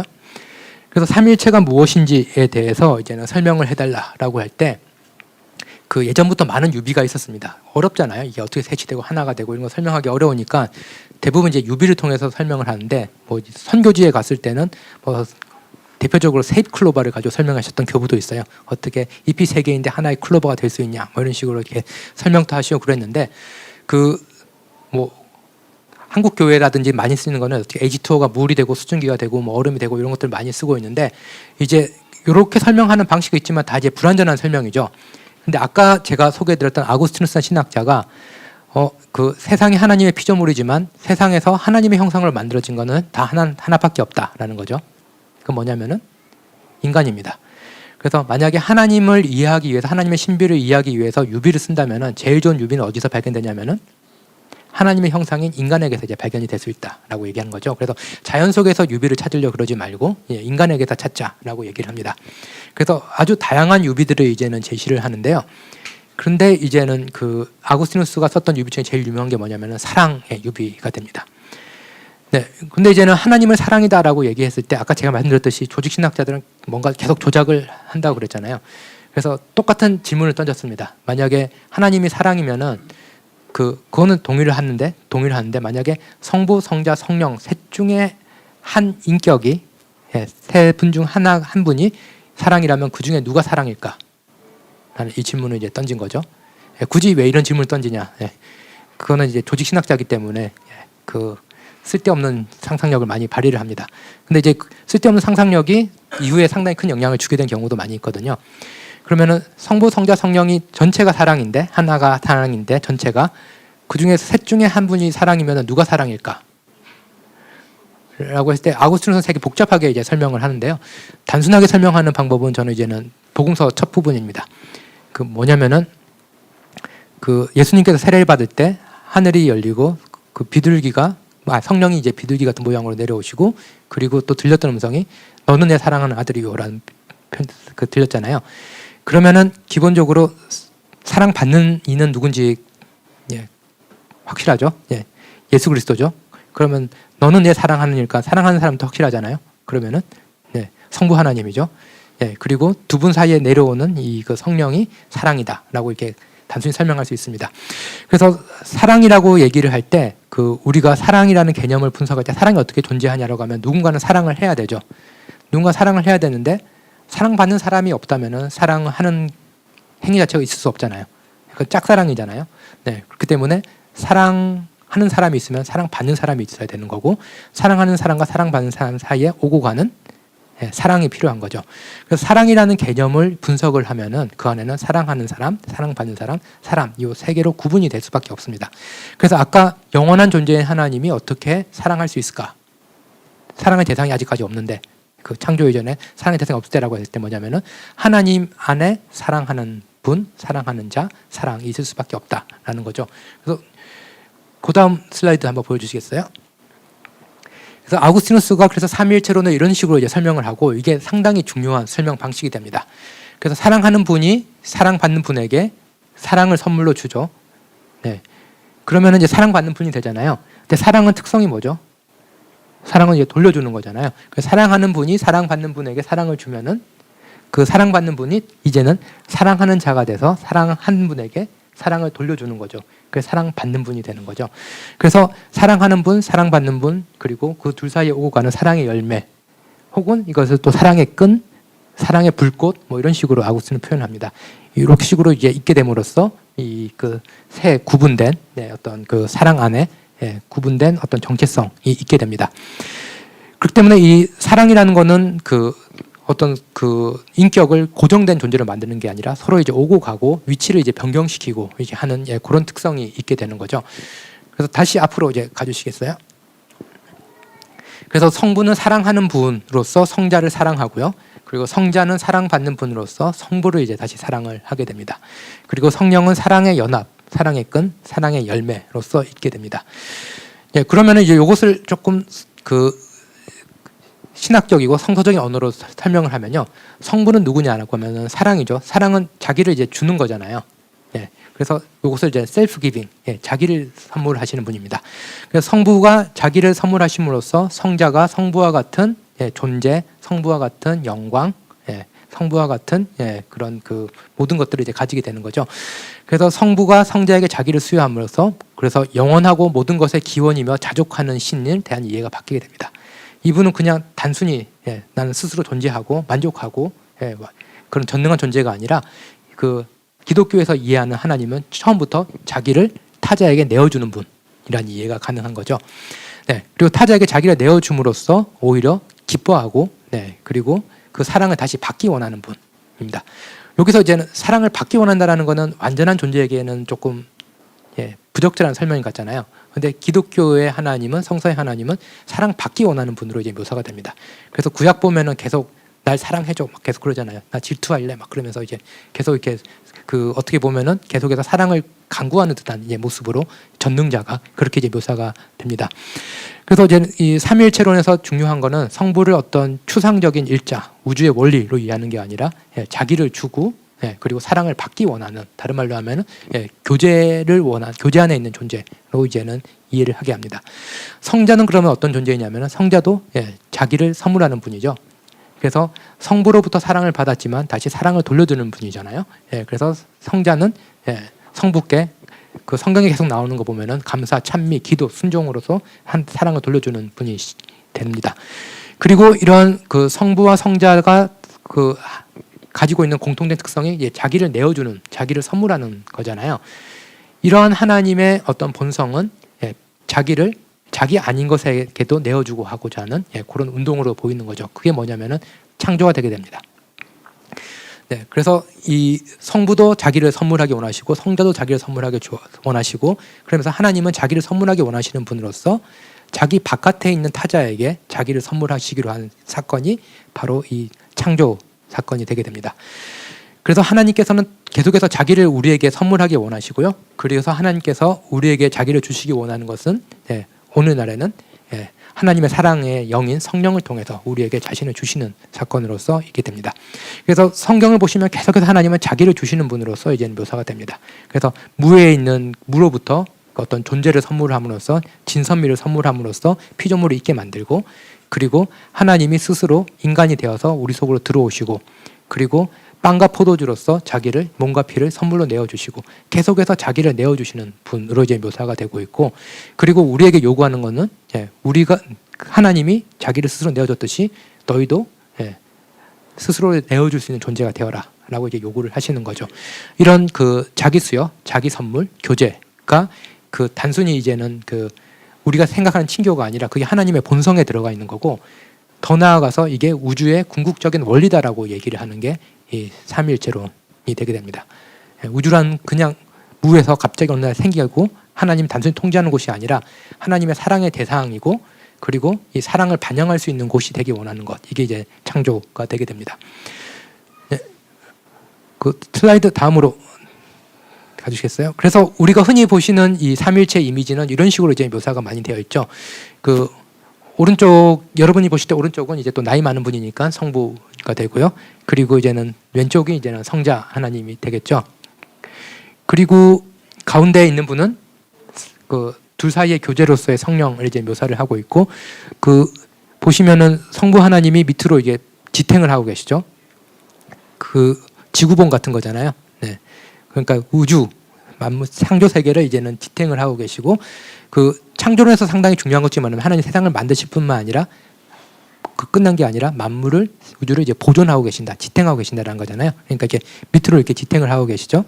그리고 성자 하나님은 또 뭐냐면 하나님으로부터 부활한 그리스도는 세상을 다스릴 권리를 받으시잖아요. 보시면은 성자는 이게 위에 이렇게 손을 얹고 계시죠. 그리고 두 분 사이의 어떤 교제로서의 이제 성령이 이렇게 이제 묘사가 되고 있는데 상당히 전통적인 신학을 반영한 그림입니다. 이미지고요. 다음으로 가보시면은 이게 상당히 흥미로운 이미지인데요. 요한복음에 보면은 그 태초에 하나님이 말씀으로 세상을 창조하시는데 그 말씀이 태초부터 함께 계셨고 그 말씀이 하나님 예수 그리스도다라고 되어 있잖아요. 근데 하나님과 함께 있는 그 성경 있다라는 그 요한복음의 성경 구절을 사실은 하나님의 품 안에 있다라고 그런 조금 더 직역을 하면 그런 이미지거든요. 그러니까 성부 하나님 앞에 뭐가 있냐면은 성자 하나님이 가슴에 있죠. 네. 그래서 성부 하나님이 자기를 내어주신 모습이 이제는 성자 하나님으로 나오고 있고, 성자 하나님에서 또 나오는 게 뭐냐면은 성령 하나님이 나오고 있죠. 그래서 하나님이 자기를 내어주시고 우리에게 내어주시는 이런 모습으로서 이것이 이제 묘사가 되고 있습니다. 그래서 삼일체 그 이미지라도 각 이미지가 삼일체론의 어떤 특정한 측면의 신학을 이제 그 묘사하면서 보여주고 있는 것을 이제 볼 수가 있죠. 그래서 끊임없이 하나님은 자기를 내어주시는 분이라는 것, 그 영원에서뿐만 아니라 창조 이후에도 그리고 역사 속에서 자기를 내어주시는 분이고, 우리도 자기를 내어줄 수 있는 존재가 되어라라고 이렇게 그 말씀을 하시는 것이 이제 이 성경에 나오는 삼위일체 신앙입니다. 그 대표적인 사건이 언제냐라고 하면은 부활과 오순절입니다. 이게 왜 그러냐라고 하면은 그 오순절이 이제 성령께서 오시잖아요. 그거를 동방정교에서는 삼위일체 주일이라고 지키거든요. 왜 삼위일체 주일로 지키냐면은 역사 속에서 삼위일체가 다 드러난 날이 오순절이기 때문에 그렇습니다. 그래서 이스라엘 역사 속에서 성부 하나님이 계셨잖아요. 그리고 성육신하신 크리스마스 때 예수 그리스도께서 이제는 나타나셨잖아요. 그리고 성령께서 이제 오신 게 오순절이잖아요. 그렇기 때문에 삼위일체 계시가 다 완성이 된 날이 오순절이기 때문에 오순절을 삼위일체 주일로 지키거든요. 그리고 그 다음에 이제는 바로 묘사되는 게 뭐죠? 사도행전에서 오순절 이후에 막 방언하고 그런 것도 있죠. 네, 그것도 있는데 방언한 얘기 바로 뒤에 나온 게 뭐냐면은 사람들이 다 자기 것을 내어 주었다라는 구절이 나오는 거죠. 네, 어떻게 보면은 이 타락 이후 인간에게 가려져 있었던 그 사랑의 어떤 자기 내어줌, 그것이 성령의 오심과 함께 역사 속에서 드러나게 된 사건이 바로 이 교회에서의 서로가 서로를 재산을 아끼지 않고 내어주는 조건이죠. 그래서 뭐 일회성 사건으로 끝났다라고 어떻게 그 사건의 의미를 약간 이게 폄하하시는 분도 계시지만, 저는 그게 상당히 중요하다 생각하는 건 뭐냐면은 삼위일체 하나님의 완전한 계시, 그리고 동시에 하나님 삼위일체 하나님의 사랑이란 것이 어떤 것인지가 역사 속에서 드러난 사건이 바로 그 초대 교회에서 서로 물건을 나눠 쓰고 자기를 내어주는 사건이기 때문에 그 사건이 상당히 역사적으로 중요한 사건이라고 평가를 할 이유가 저는 충분히 있다라고 생각을 합니다. 네, 그럼 다음 슬라이드로 넘어가 주시겠어요?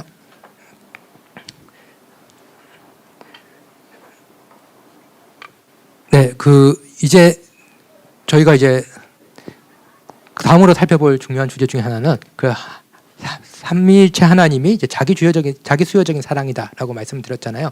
그러면은 그 자기 수요적인 사랑과 이 피조 세계 우리와의 관계에 대해서 간략하게 살펴보도록 하겠습니다. 창조라는 건 뭐냐라고 하면은 완전하신 하나님이 자기 외의 타자를 사랑하기로 한 결정이자 그 사랑을 실제로 하신 행위다라고 이렇게 정의를 할 수 있습니다. 그 고대 신화를 보시면은 이제 이 세상의 창조 이야기가 여러 가지가 나오죠. 그래서 고대 신화 그 바벨론 신화라든지 이런 쪽을 보시면 마르둑 신화라든지 이런 거 보면은 이 세상이 창조된 이유는 특별한 이유는 없는 것 같습니다. 아무튼 신들이 창조하고 싶으면 창조하는 게 이 세계이고요. 근데 창조를 했을 때 그 창조에 대해서 보여주는 태도는 상당히 좀 차이가 있습니다. 예를 들면 이제 마르둑이라든지 이런 신화를 보면은 이 세상을 창조했던 중요한 이유 중에 하나는 신들이 신들이 다른 말로 하면은 거의 이제는 그 신답게 살아야 되잖아요. 신도 신답게 살아야 되는데 먹고 살 문제가 너무 힘든 거죠. 이제는 하급 신들이 계속 상급 신들한테 먹을 것도 줘야 되고 뭐 이렇게 해야 되니까 신들도 휴식이 필요하잖아요. 그 오라벨이 필요한 신들이 이제 구원해낸 게 바로 이 인간입니다. 인간을 창조해가지고 이 인간들이 신에게 재물을 바치고 그러면은 우리가 신답게 살 수 있지 뭐 이런 식의. 근데 이제 그 인간이 너무 힘이 세지니까 그 다음에 인간을 이제는 벌 주거나 뭐 이런 식의 심판하거나 그런 이야기들이 이제 많이 나오죠. 보시면 상당히 권력 관계를 중심으로 그 창조와 그리고 신과 그 인간의 관계를 이제는 설명을 하고 있습니다.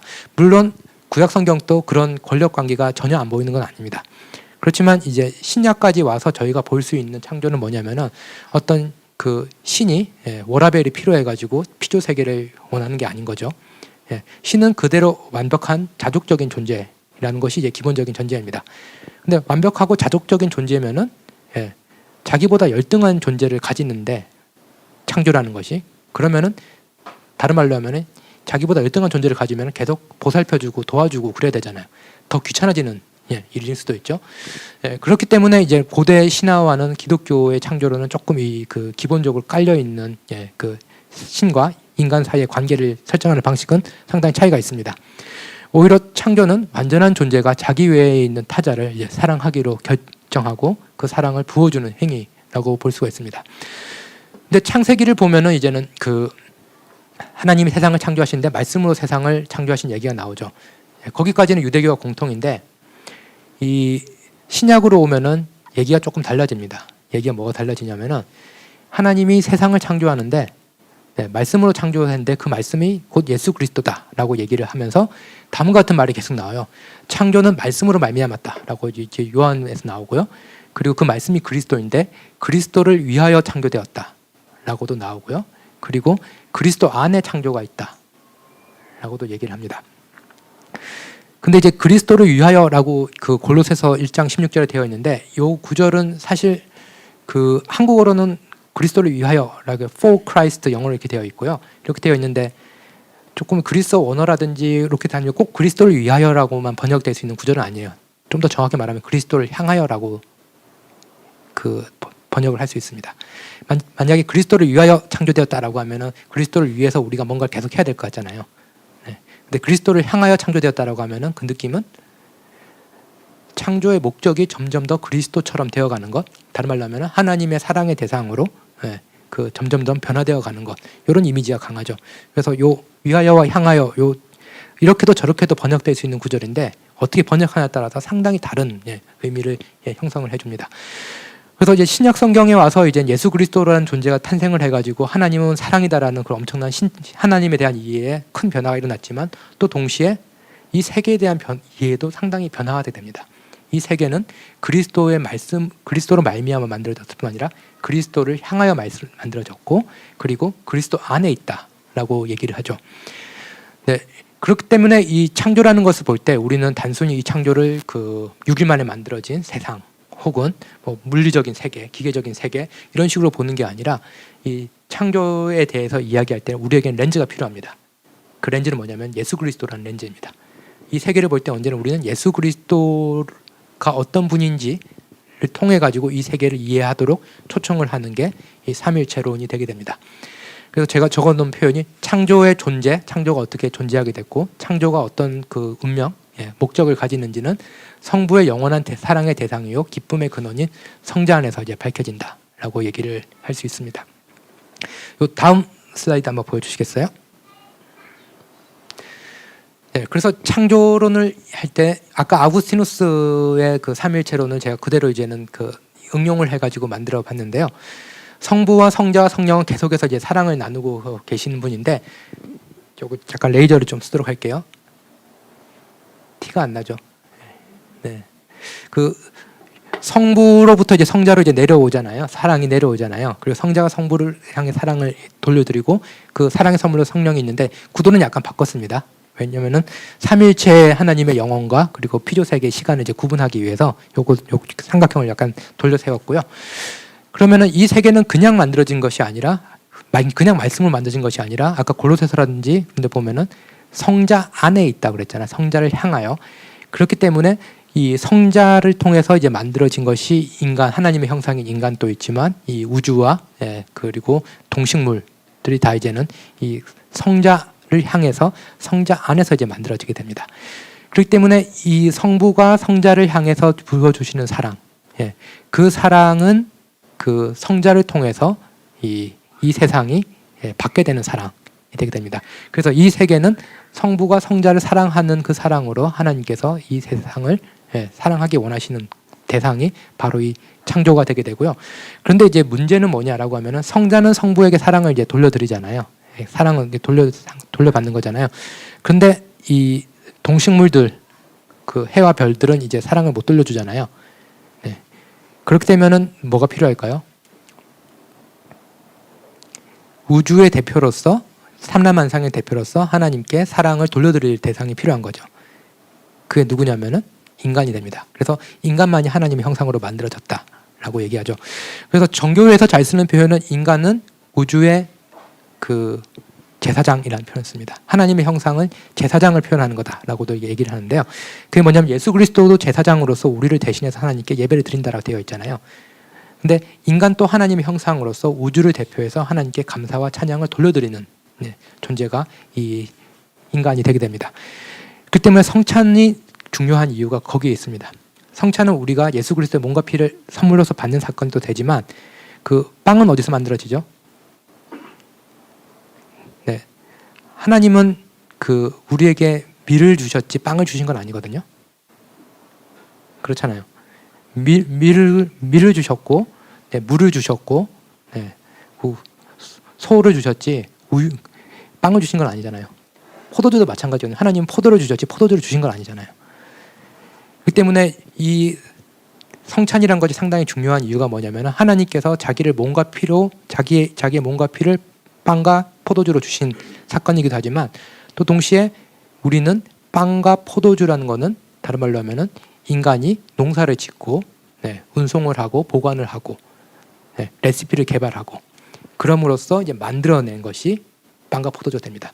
그러니까 하나님이 주신 것에 대해서 인간이 창조를 대표해서 인간이 가지고 있는 문화적인 창조력을 통해 가지고 하나님께 감사로 돌려드리는 사건이 바로 이 성찬이 되게 됩니다. 그래서 이 지점, 그 성자를 통해서 하나님께서 안에서 성자를 향해서 세상을 창조하셨고, 그리고 그 성자를 통해서 거룩하게 된 인간들의 모임인 교회가 이 창조 세계를 대표해서 하나님께 사랑을 돌려드리는 것, 이것이 이제 삼위일체 창조론이 되게 되는 거고요. 이게 교회론에서 상당히 중요한 이유가 되게 됩니다. 하나님이라고 교회가 이렇게 말 많고 싸우고 그럴지 몰랐는 건 아니셨겠죠. 그렇지만 그럼에도 불구하고 이 세계에는 이 창조를 대표해서 하나님께 감사와 찬양을 우주를 대표해서 드릴 그 인간들의 역할이 남아 있는 거고, 그것이 실제적으로 이루어지는 공간이 교회이기 때문에 그렇습니다. 그래서 이 삼위일체론적인 창조론이 그 실질적으로 단지 이제는 삼위일체론이 하나님이 누구이신가가 아니라 이 세계는 어떤 곳이고, 이 세계는 하나님과 어떻게 관계를 맺어야 되고 그 속에서 인간과 교회의 역할은 어떤 것인가까지도 함께 보게 해주는 것이 삼위일체론적인 창조론이 되게 됩니다. 다음 슬라이드 말고 앞으로 한번 또 가주시겠어요? 그래서 이제 구약을 보시면은 이제는 그 하나님께서 세상 창조하셨다라고 나오는데, 그 다음 포인트는 이 성자께서 직접 이제 그 다른 말로 하면 하나님이 직접 인간이 되어서 예, 성부께 영광을 돌리고자 이제 창조 속으로 이제 성육신을 하시게 되는 거죠. 이를 통해서 이 우리의 잃어버린 인간성, 하나님께서 원래 원하셨던 인간성이 이제 회복이 됨으로써 우리가 다른 말로 하면은 성자의 영을 받음으로써 우리도 예, 성자가 이 땅에서 하셨던 역할을 우리도 함께 하게 되는 것. 다른 말로 하면은 이 세계의 대표로서 하나님께 감사와 찬양을 드리고 이 세계에서 깨어져 있는 어떤 그 자기 내어줌의 사랑의 모습을 예, 회복시켜 주는 것이 그 인간의 역할이 되는데 그것이 가능하기 위해서 하나님께서 예, 이렇게 이 세상에 들어오신 것이 바로 이 창조가 되게 됩니다. 그래서 슬라이드 다음으로 가보시면요, 예, 아까랑 구조가 똑같죠. 구조가 똑같은데 여기 보시면은 예, 이 온 우주의 그 창조자 그 창조 때부터 계셨던 예수 그리스도가 창조 속으로 직접 들어오셔가지고 이 세계를 이제 회복을 하시는 예, 이 모양이 나오는 게 이 성육신이 되게 됩니다. 예, 그래서 그 초기 교회 때 이제는 계속해서 이제는 그 삼일체론을 고집하려 했던 이유는 그겁니다. 여러 가지 이유가 있는데 그 당시에 이제는 사람들이 생각할 때 어떻게 그래도 그렇지 인간이 된 존재를 하나님과 똑같은 존재라고 할 수 있냐? 조금 낮은 존재, 하나님의 창조 중에 가장 탁월한 피조물 이 정도로까지 가자라고 주장했던 사람들이 있었고요. 아리우스파라고 하고요.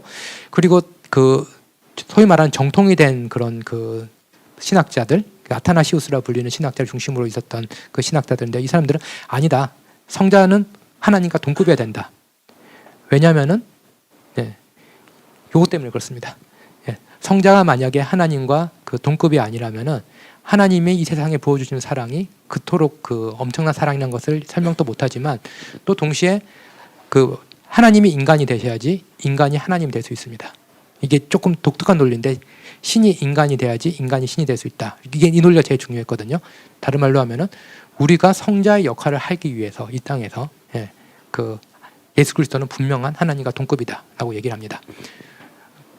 또 참고로 조금만 더 말씀을 드리면은 그 왜 하나님이 인간이 인간이 신이 되기 위해서 왜 신이 인간이 되었냐라고 하면은 그 인간이 신이 안 되면 어떤 일이 벌어질까요? 인간이 신이 안 되면 계속 예, 아담과 같은 죄에 빠질 수가 있습니다.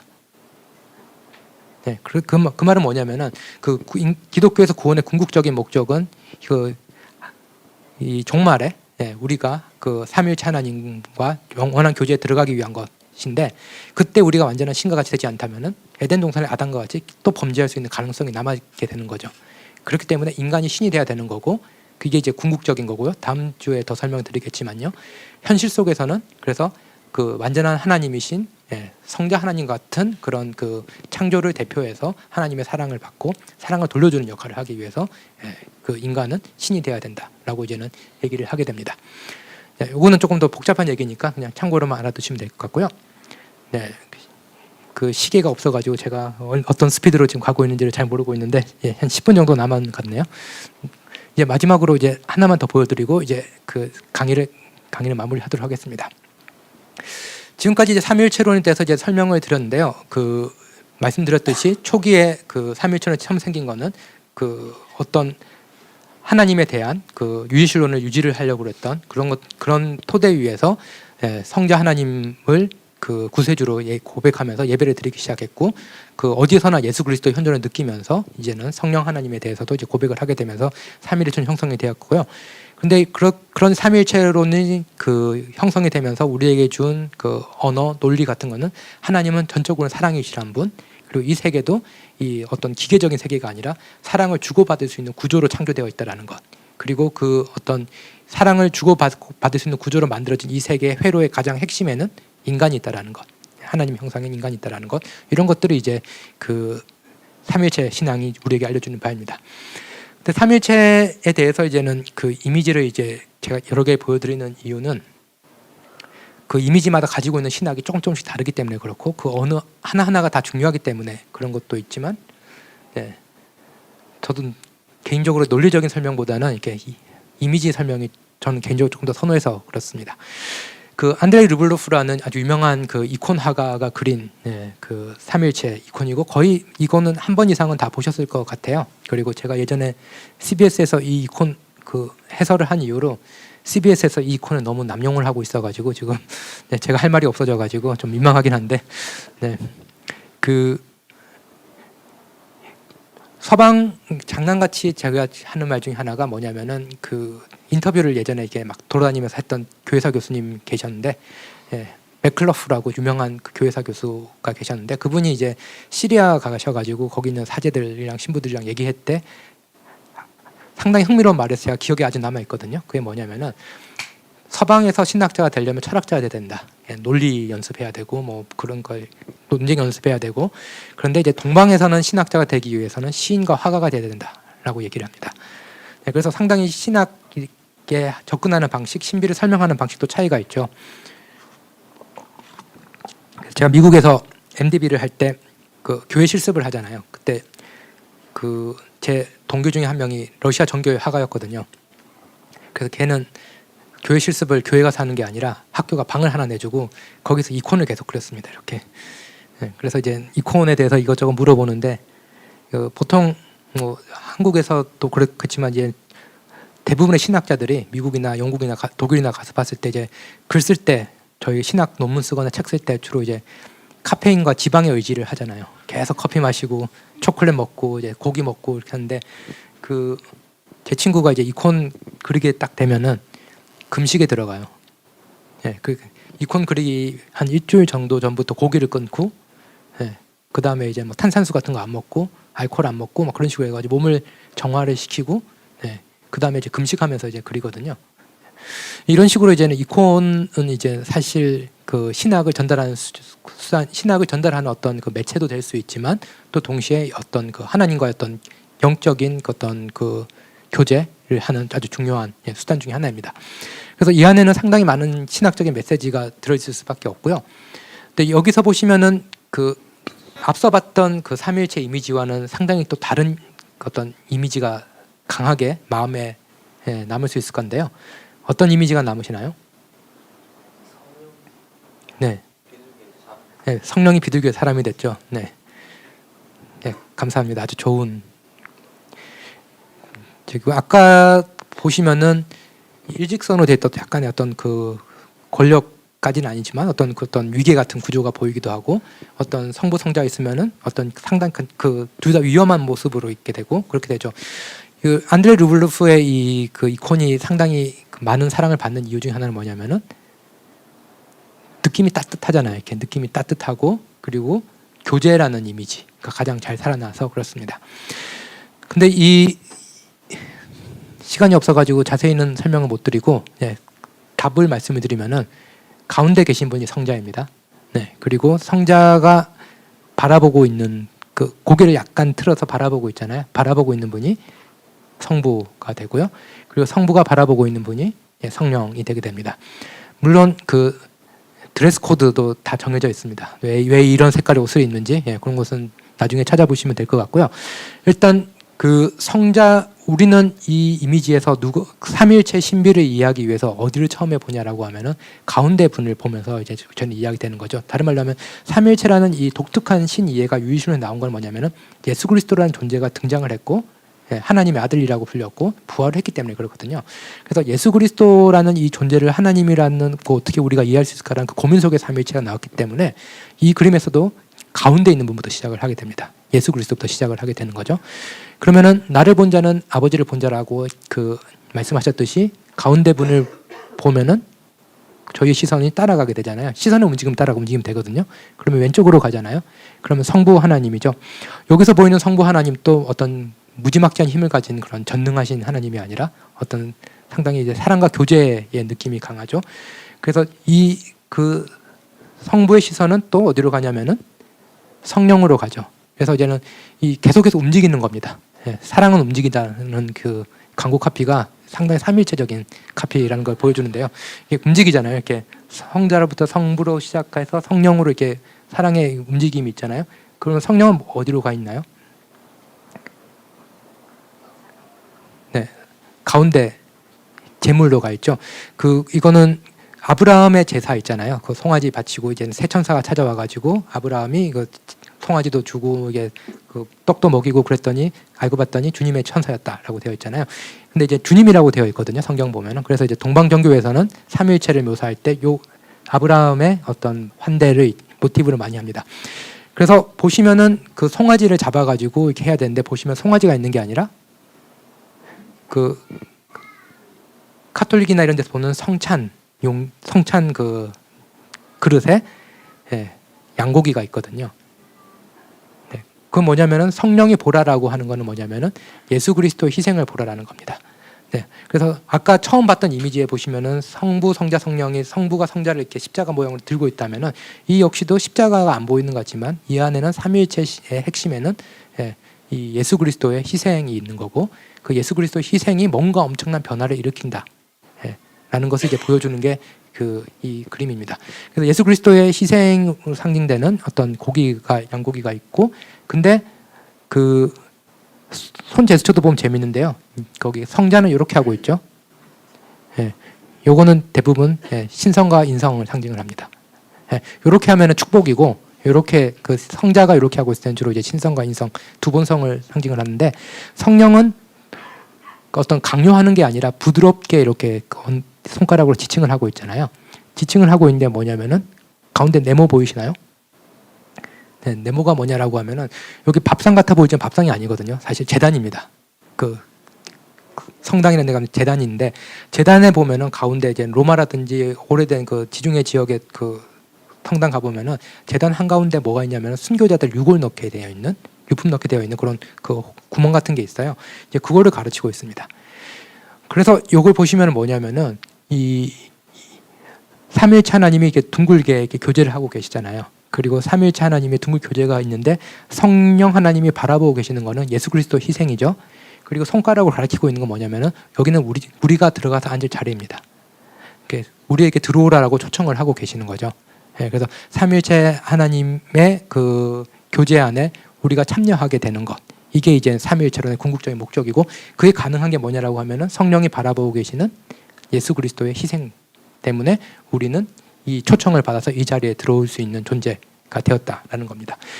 그래서 그 어떤 이콘 해석가들은 보시면은 이 눈 있잖아요. 왼쪽엔 성부와 오른쪽에는 성령의 눈을 연결하면은 가로로 선이 그이죠.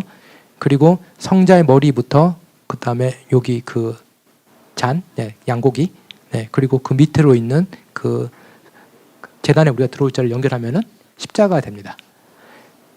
그래서 이게 우리가 들어가면은 이 교제의 원이 완성이 되는 거죠. 그리고 교제의 완성이 되는 그 끝점 뭐냐면은 십자가가 완성되는 자리가 됩니다. 그렇기 때문에 이 예수 그리스도께서 자기 십자가를 지고 나를 따르라라고 말씀하셨는데, 그거는 단지 우리가 그 어떤 이웃을 위해서 고난을 감내하고 이제 그런 것도 의미도 있지만, 더 중요한 건 뭐냐면은 우리는 그러한 고난을 통해서 이 십자가에 참여함으로써, 예수 그리스도의 십자가에 참여함으로써 우리는 삼위일체 하나님의 초청에 들어가게 되는 그런 존재가 되게 됩니다. 혹시 괜찮으시면은 거기 앞으로 아까 쭉 해서 로마서 8장 아까 제가 그 보여드렸던 거기로 한번 가보시겠어요?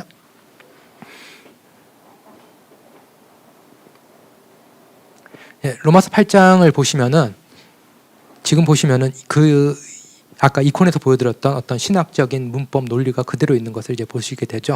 뭐냐면은 우리는 성령이 아까 이제는 예수 그리스도의 희생의 의미를 우리에게 해석해 주시고 우리 보고 들어오라고 초청을 하고 계시잖아요.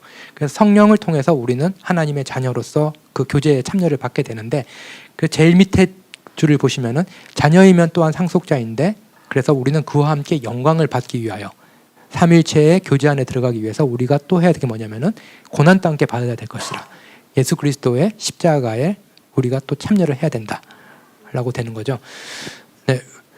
이게 이제 제가 말씀드리고자 하는 결론이기도 합니다. 삼위일체론을 계속해서 어떻게 셋이 하나가 되고 하나 셋이 되는 논리를 가지고 저희가 계속 그 문제에 접근하는 이상은 답이 안 나옵니다. 왜냐하면은 말씀드렸듯이 1과 3이 똑같은 의미에서의 숫자가 아니라고 제가 말씀드렸잖아요. 그렇기 때문에 그것은 방법이 없고요. 사실 저희보다 훨씬 똑똑한 신학자들이 수백 년 동안 그 이슬람 학자들과 논쟁을 벌였어요. 중세 때 제일 문제가 됐던 게 이슬람이 등장을 하면서 기독교 삼위일체론은 유일신론의 어떤 왜곡이다, 배반이다라고 하면서 중세 신학자들이 이슬람과 계속 논쟁을 벌려요. 어떻게 하나가 셋이 되고 셋이 하나 되고 그때만큼 그 삼위일체론에 대한 논쟁이 아주 뜨겁게 펼쳐진 적 없었지만 어느 누구도 이슬람을 설득하지 못했습니다. 삼위일체론을 가지고 저는 설득이 안 될 거라 생각하기도 하고 두 번째로는 삼위일체론의 본질에서 벗어난 그 논쟁이기 때문에 별로 실효성도 없다라고 개인적으로는 생각을 합니다. 그렇기 때문에 이 로마서 8장 바울이 그 어떤 원형적으로 제시했던 이 삼위일체론이 어떤 삼위일체론의 가장 핵심적인 부분이다라는 것을 조금 그 가슴에 담고 가시면은 좋을 것 같습니다. 마지막 슬라이드로 가주시겠어요?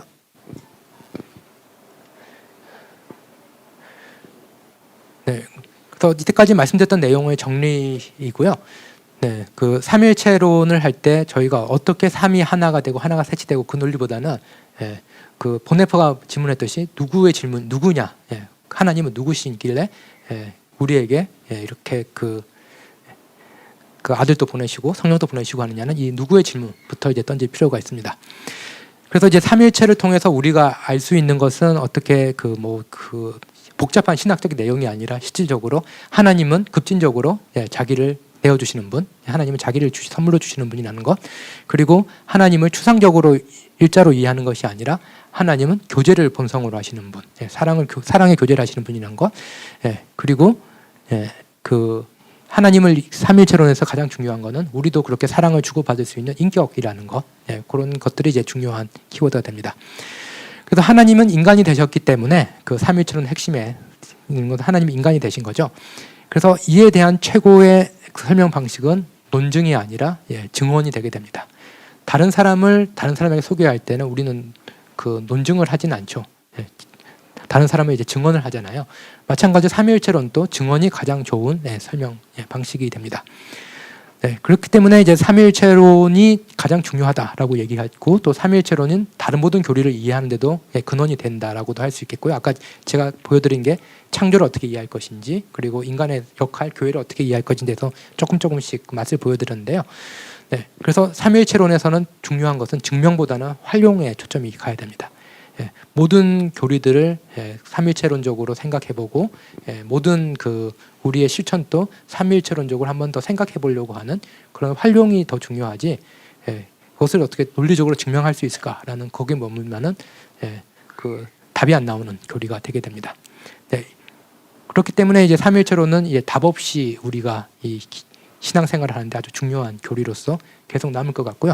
제가 빠른 시간 내에 많은 내용을 말씀드려가지고 조금 힘들진 않으셨는지 모르겠는데 오늘 제가 준비한 건 여기까지이고요. 혹시 질문 있으시면 질문을 받도록 하겠습니다.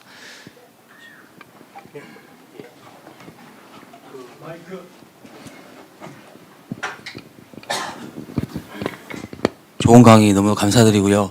저는 개인적으로 그 성령의 그 인격성을 부여하는데 좀 개인적으로 좀 어려움을 겪고 있어서 제가 이제 그 언약의 구약에 나타나신 그 하나님 예수님을 그 무덤에서 일으키신 이제 하나님께 예배하고 기도하는데 아무런 어려움이 없고 또 역사 속에 오신 이제 예수님께 기도하고 예배드리는데 이제 아무런 어려움이 없는데 성령님은 아까 성령님이라고 저도 님자를 붙이긴 했지만 교수님이 계속 설명 중에서 어떻게 보면 하나님으로부터 나오는 사랑으로 표현되기도 했고 그래서 비둘기로 표현되기도 했고 그래서 이 성령이라는 존재에게 삼위일체라면 좀 인격이 부여돼서 예배와 어떤 신앙의 대상이 되는 게 개인적으로는 조금 좀 이해가 안 돼요. 그래서 저도 막 기도하다가 주님 했을 때 막 하나님과 언약을 체결하신 하나님과 그다음에 이제 성자 예수님이 다 생각나지만 사실 좀 성령님까지는 솔직하게 그런 것 같습니다. 이렇게 얘기하면 좀 이단으로 몰릴까봐 좀 조심스럽긴 하지만 거기에서 좀 도움되는 말씀을 해주시면 어떤 말씀이세요? 네, 그 좋은 질문 감사드리고요. 이 질문이 사실 그 20세기에 가장 처음에 했던 그 질문 중에 하나입니다. 그래서 저희가 생각할 때 이제 인격이라고 얘기를 할 때 그 인격이 어떤 의미가 있을까를 먼저 따져봐야 되는데요. 어찌됐건 성부 성자에 비해서 덜 인간다워 보이는 건 사실입니다. 인간이라는 표현을 혹시 쓴다면은 인격을 인간. 그래서 이제 성경에서도 실질적으로 성령에 대해서는 그 성부 하나님이나 성자 하나님과 같은 식으로 이제 묘사가 되고 있지는 않아요. 예, 그래서 초기 교회부터 이제 성령은 그냥 천사냐, 뭐 하나님의 영이냐 이런 문제를 가지고 논쟁이 많이 있었는데 인격이라는 표현을 쓸 때 제일 중요한 인격의 의미는 뭐냐면은 예, 그 사랑을 주고받는 그런 차원에서의 인격이 되게 됩니다. 그런 의미에서 그 성령이 인격이다라고 얘기할 때 분명히 인격인 것은 맞고요. 근데 이제 성경이 그러면 인격을 묘사하는 방식은 뭐냐라고 하면 힘, 뭐 이런 표현이 많이 쓰이거든요. 힘, 현존이기 때문에 그런 의미에서 그 표현 자체가 제가 볼 때는 인격성을 담고 있는 표현이기 때문에 굳이 성령을 더 독자적으로 인격화를 시키는 거는 성경이 가지고 있는 바운더리를 넘어설 수 있는 그런 또 조금 위험도 동시에 있게 됩니다. 그래서 그 어떻게 보면은 그 성령은 드러나지 않게 활동하시는 분이고요. 그리고 조금 이렇게 설명을 드리면은 더 적절할 수도 있고 더 복잡할 수도 있고 이게 설명의 그 양측면이라서요. 그 성경에서 보이는 하나님은 항상 보면 자기를 내어주시는 분. 혹은 이제는 그 타자와 함께하기로 결정하신 분이잖아요. 그런 의미에서 그 하나님의 결정은 그냥 그 단순히 우리가 그 결정을 하면 있을 수도 있고 없을 수도 있는 게 아니라 흔히 말하는 거는 하나님의 결정은 어떤 존재론적인 의미를 가진다라고 얘기를 해요. 그거는 이제 되돌릴 수 없는 어떤 그 결정이기도 한데요. 성부 하나님은 그런 의미에서 그 성경에서 보이는 성부 하나님은 창조 없이 생각될 수 없는 성부 하나님이세요. 혹은 이스라엘 없이 생각될 수 없는, 그리고 성자 하나님은 인간의 몸 없이 생각할 수 없는 성자 하나님이세요. 그럼 성령은 뭘까요?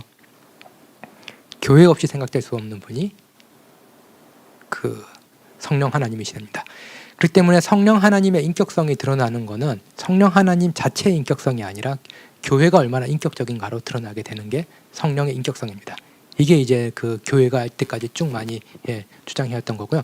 그런 의미에서 뭐 비둘기로 표현되고 뭐 그런 식으로밖에 묘사될 수밖에 없지만 그럼에도 불구하고 얼마나 교회가 그런 그 인격적인 차원이 드러날 수가 있는지, 어떤 그 성부 성자에서 주고받았던 그런 사랑이 성령을 통해서 얼마나 교회를 통해서 얼마나 드러날 수 있는지, 그것이 이제는 성령의 인격성의 대표적인 표현으로 보시는 것이 더 적절하지 않을까라고 생각됩니다. 그래서 이 두 차원은 좀 같이 생각을 하시면 좋을 것 같아요. 분명히 성부 성자와 같은 인격성을 그 성경의 언어나 교리의 언어로 설명하기 힘들지만 또 동시에 성령을 묘사하는 방식 중에는 충분히 이제 인격적인 차원이 같이 있다라는 것, 요 양쪽을 같이 좀 생각을 하시면 좋을 것 같습니다. 네, 감사합니다.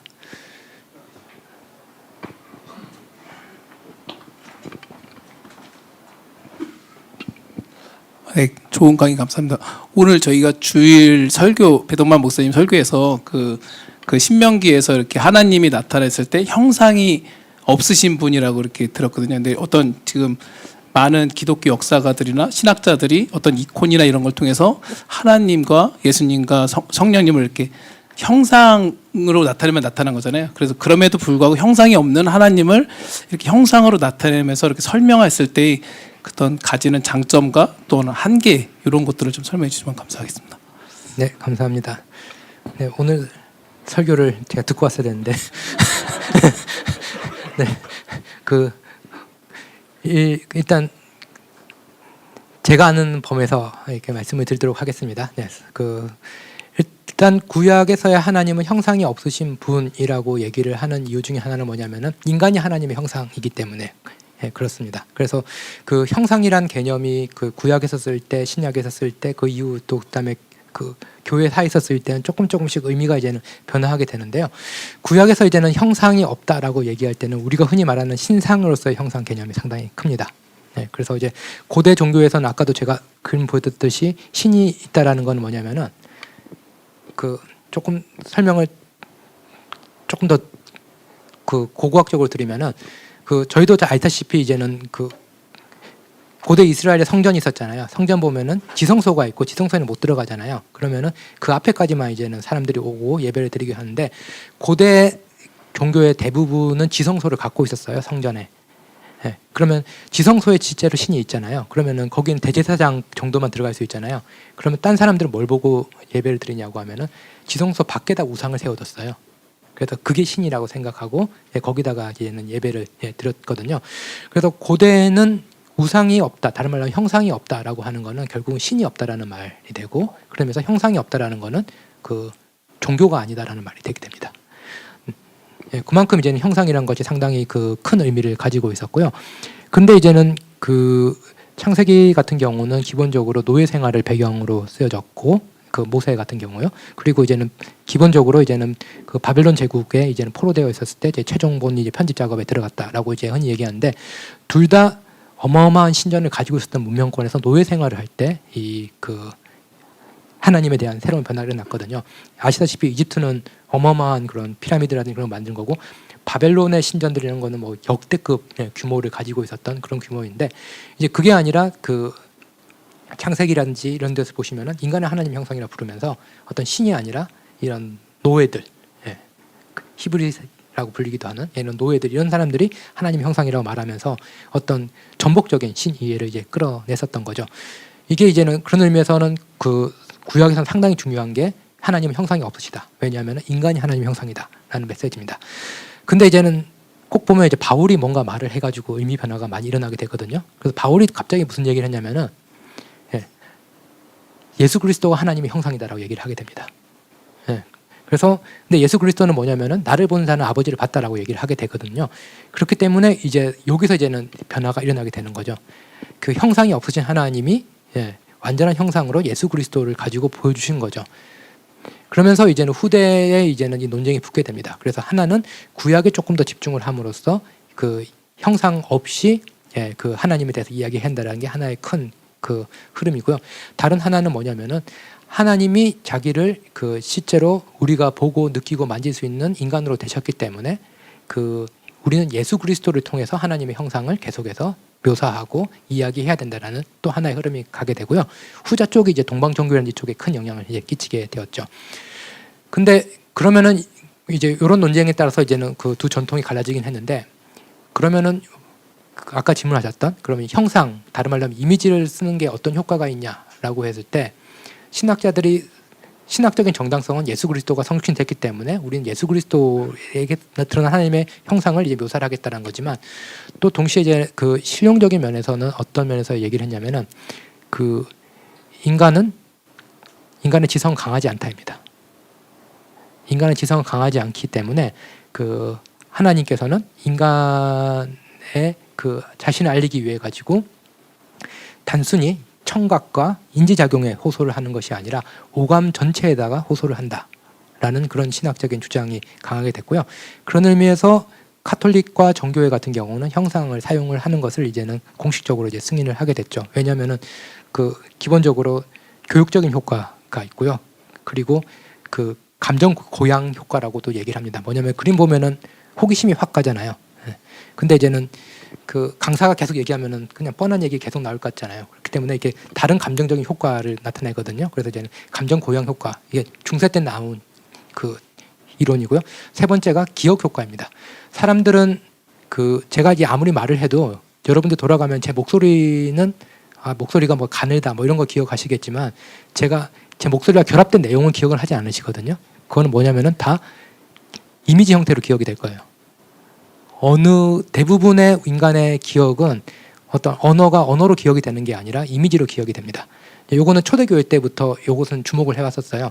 그렇기 때문에 그 이미지는 사실상 그 인간의 기억에 상당히 큰 영향을 끼치게 되고, 그 기억이 우리가 생각하는데 큰 영향을 이제 미치게 되는 거죠. 그래서 그 이미지를 이제 사용하는 것을 이제 허용한다라는 게 이제 그 중세 교회 때 결정됐던 내용 중에 또 하나입니다.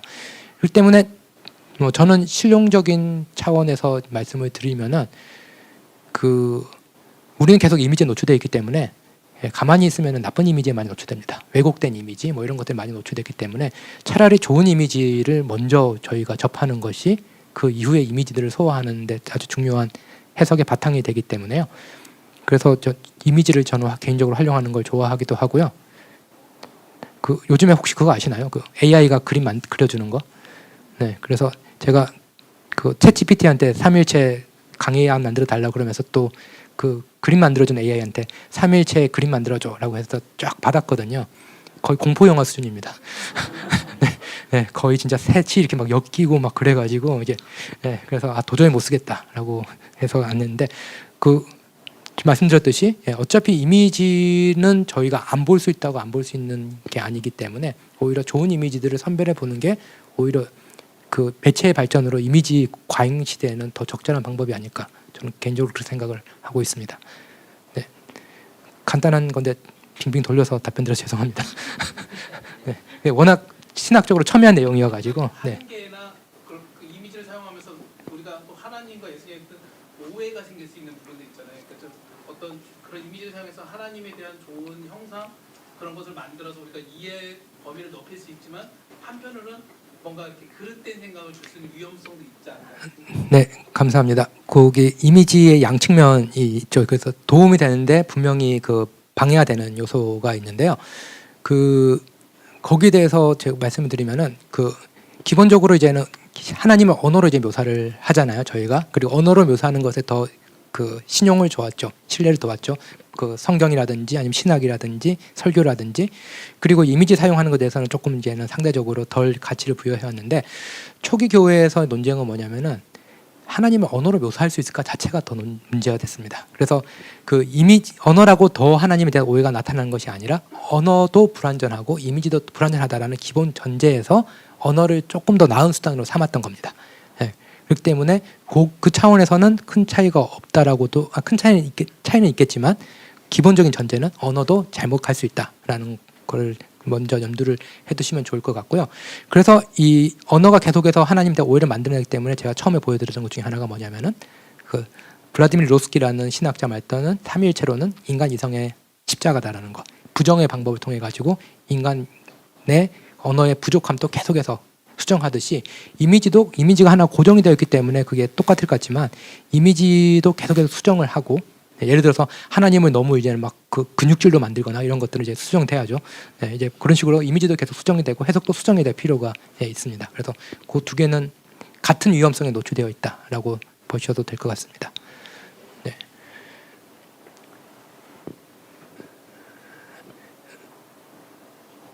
네, 여기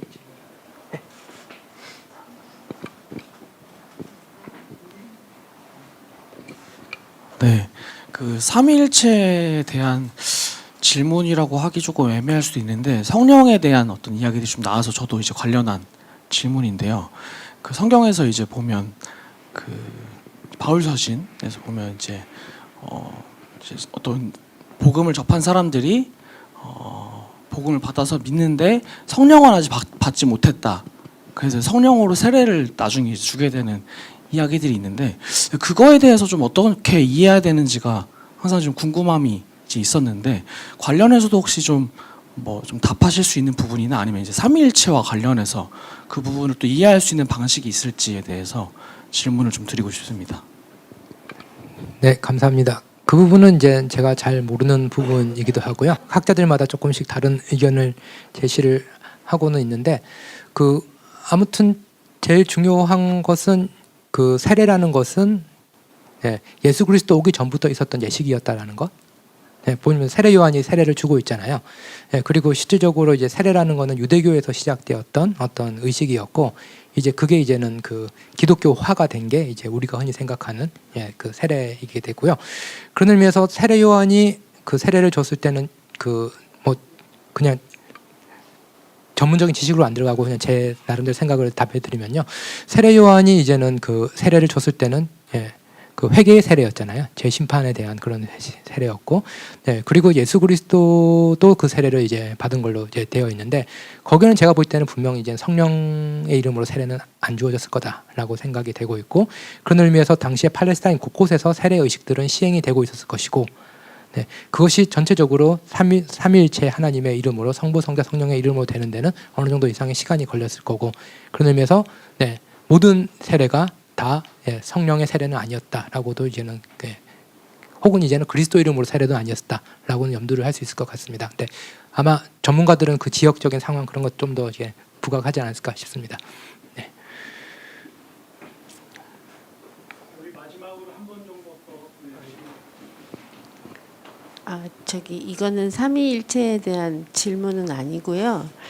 즉 제가 평소에 좀 궁금하게 생각한 게 있는데 우리가 기도를 하고 이제 마칠 때 예수님의 이름으로 기도합니다 이렇게 하고 마치잖아요. 근데 왜 그 삼위일체 상부성자 성령의 이름으로 기도합니다 이렇게 하면 안 되나요? 네, 안 된다고 하시더라고요. 국민일보의 칼럼니스트 한 분이. 네,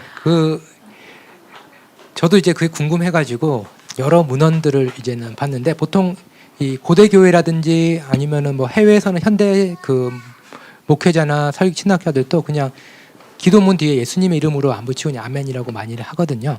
근데 이제는 한국은 조금 더 특별하게 예수님의 이름으로 기도합니다. 아멘이라는 이 그 구절을 조금 더 이제 강하게 이제 주장을 하는 편이에요. 근데 이제 그 삼일체 하나님의 이름으로 기도합니다. 아멘은 그 안 되는 이유 중에 하나는 뭐냐라고 하면은 일단 너무 길고요. 일단 그 두 번째로는 그 아까 그 로마서 8장을 보시면 알겠지만 이제 기도를 궁극적으로 이제 받으시는 분은 아버지로 되어 있잖아요. 성부 하나님으로 되어 있기 때문에 성부 하나님께 이제 기도를 할 때 우리가 건널 수 없는 이 틈을 넘기 위해서 그 이 중보를 해주시는 분이 이제는 예수 그리스도이기 때문에 예수 그리스도 이름으로 기도합니다라는 것이 되어 있고요.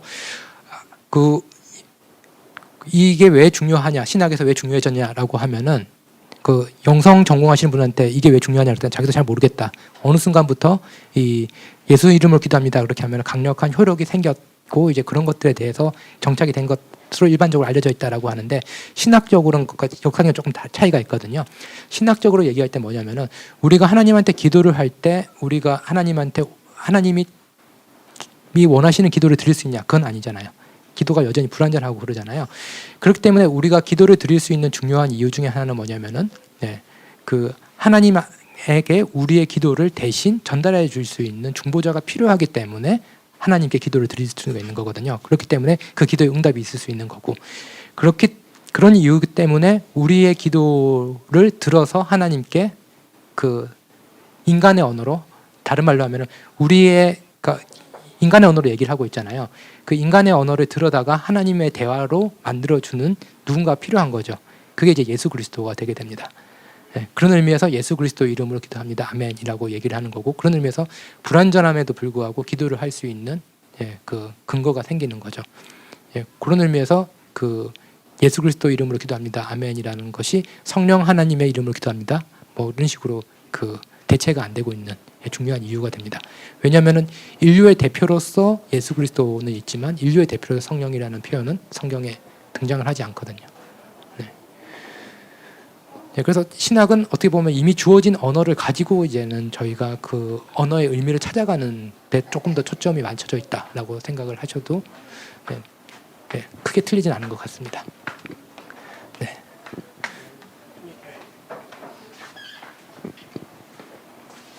시간 동안 강의를 해주셨는데요. 매우 피곤하고 졸린 시간이기도 하고 특별히 우리 장년들은 어제 그 강력한 행군을 하고 와가지고 지금 눈 뜨고 있는 것 자체가 정말 성령께서 함께 계시다는 증거가 아닌가 싶기도 합니다. 매우 어려운 주제이긴 하지만 매우 또 저희들에게 이해할 수 있도록 쉬운 언어로 또 잘 설명해 주셔서 감사하고 또 다음 주에는 또 어떤 강의가 이어질지 또 기대가 됩니다. 그리고 아까 제가 말씀을 드렸는데 우리가 궁금한 게 매우 많기 때문에 자주 모셔서 조신학 전체를 다 뗄 때까지 강의를 하지 않을까 생각이 드는데요. 네, 더 궁금한 게 있지만 그것도 모으셨다가 다음 주에 또 질문해 주시면 또 이어질 것 같습니다. 네, 교수님 혹시 기도해 주시고 모임 맞춰 주시면 어떨까 싶은데, 네, 감사합니다.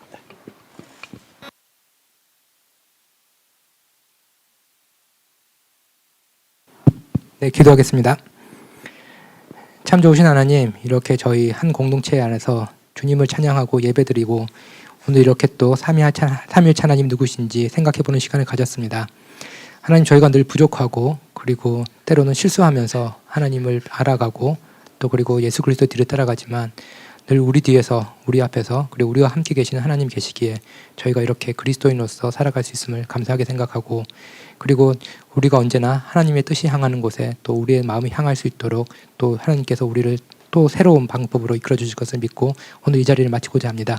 주님께서 함께하여 주시옵시고 그리고 우리에게 새 힘을 주셔서 한 주도 주님 안에서 잘 살아갈 수 있도록 하여 주시옵소서. 예수님의 기도였습니다. 아멘.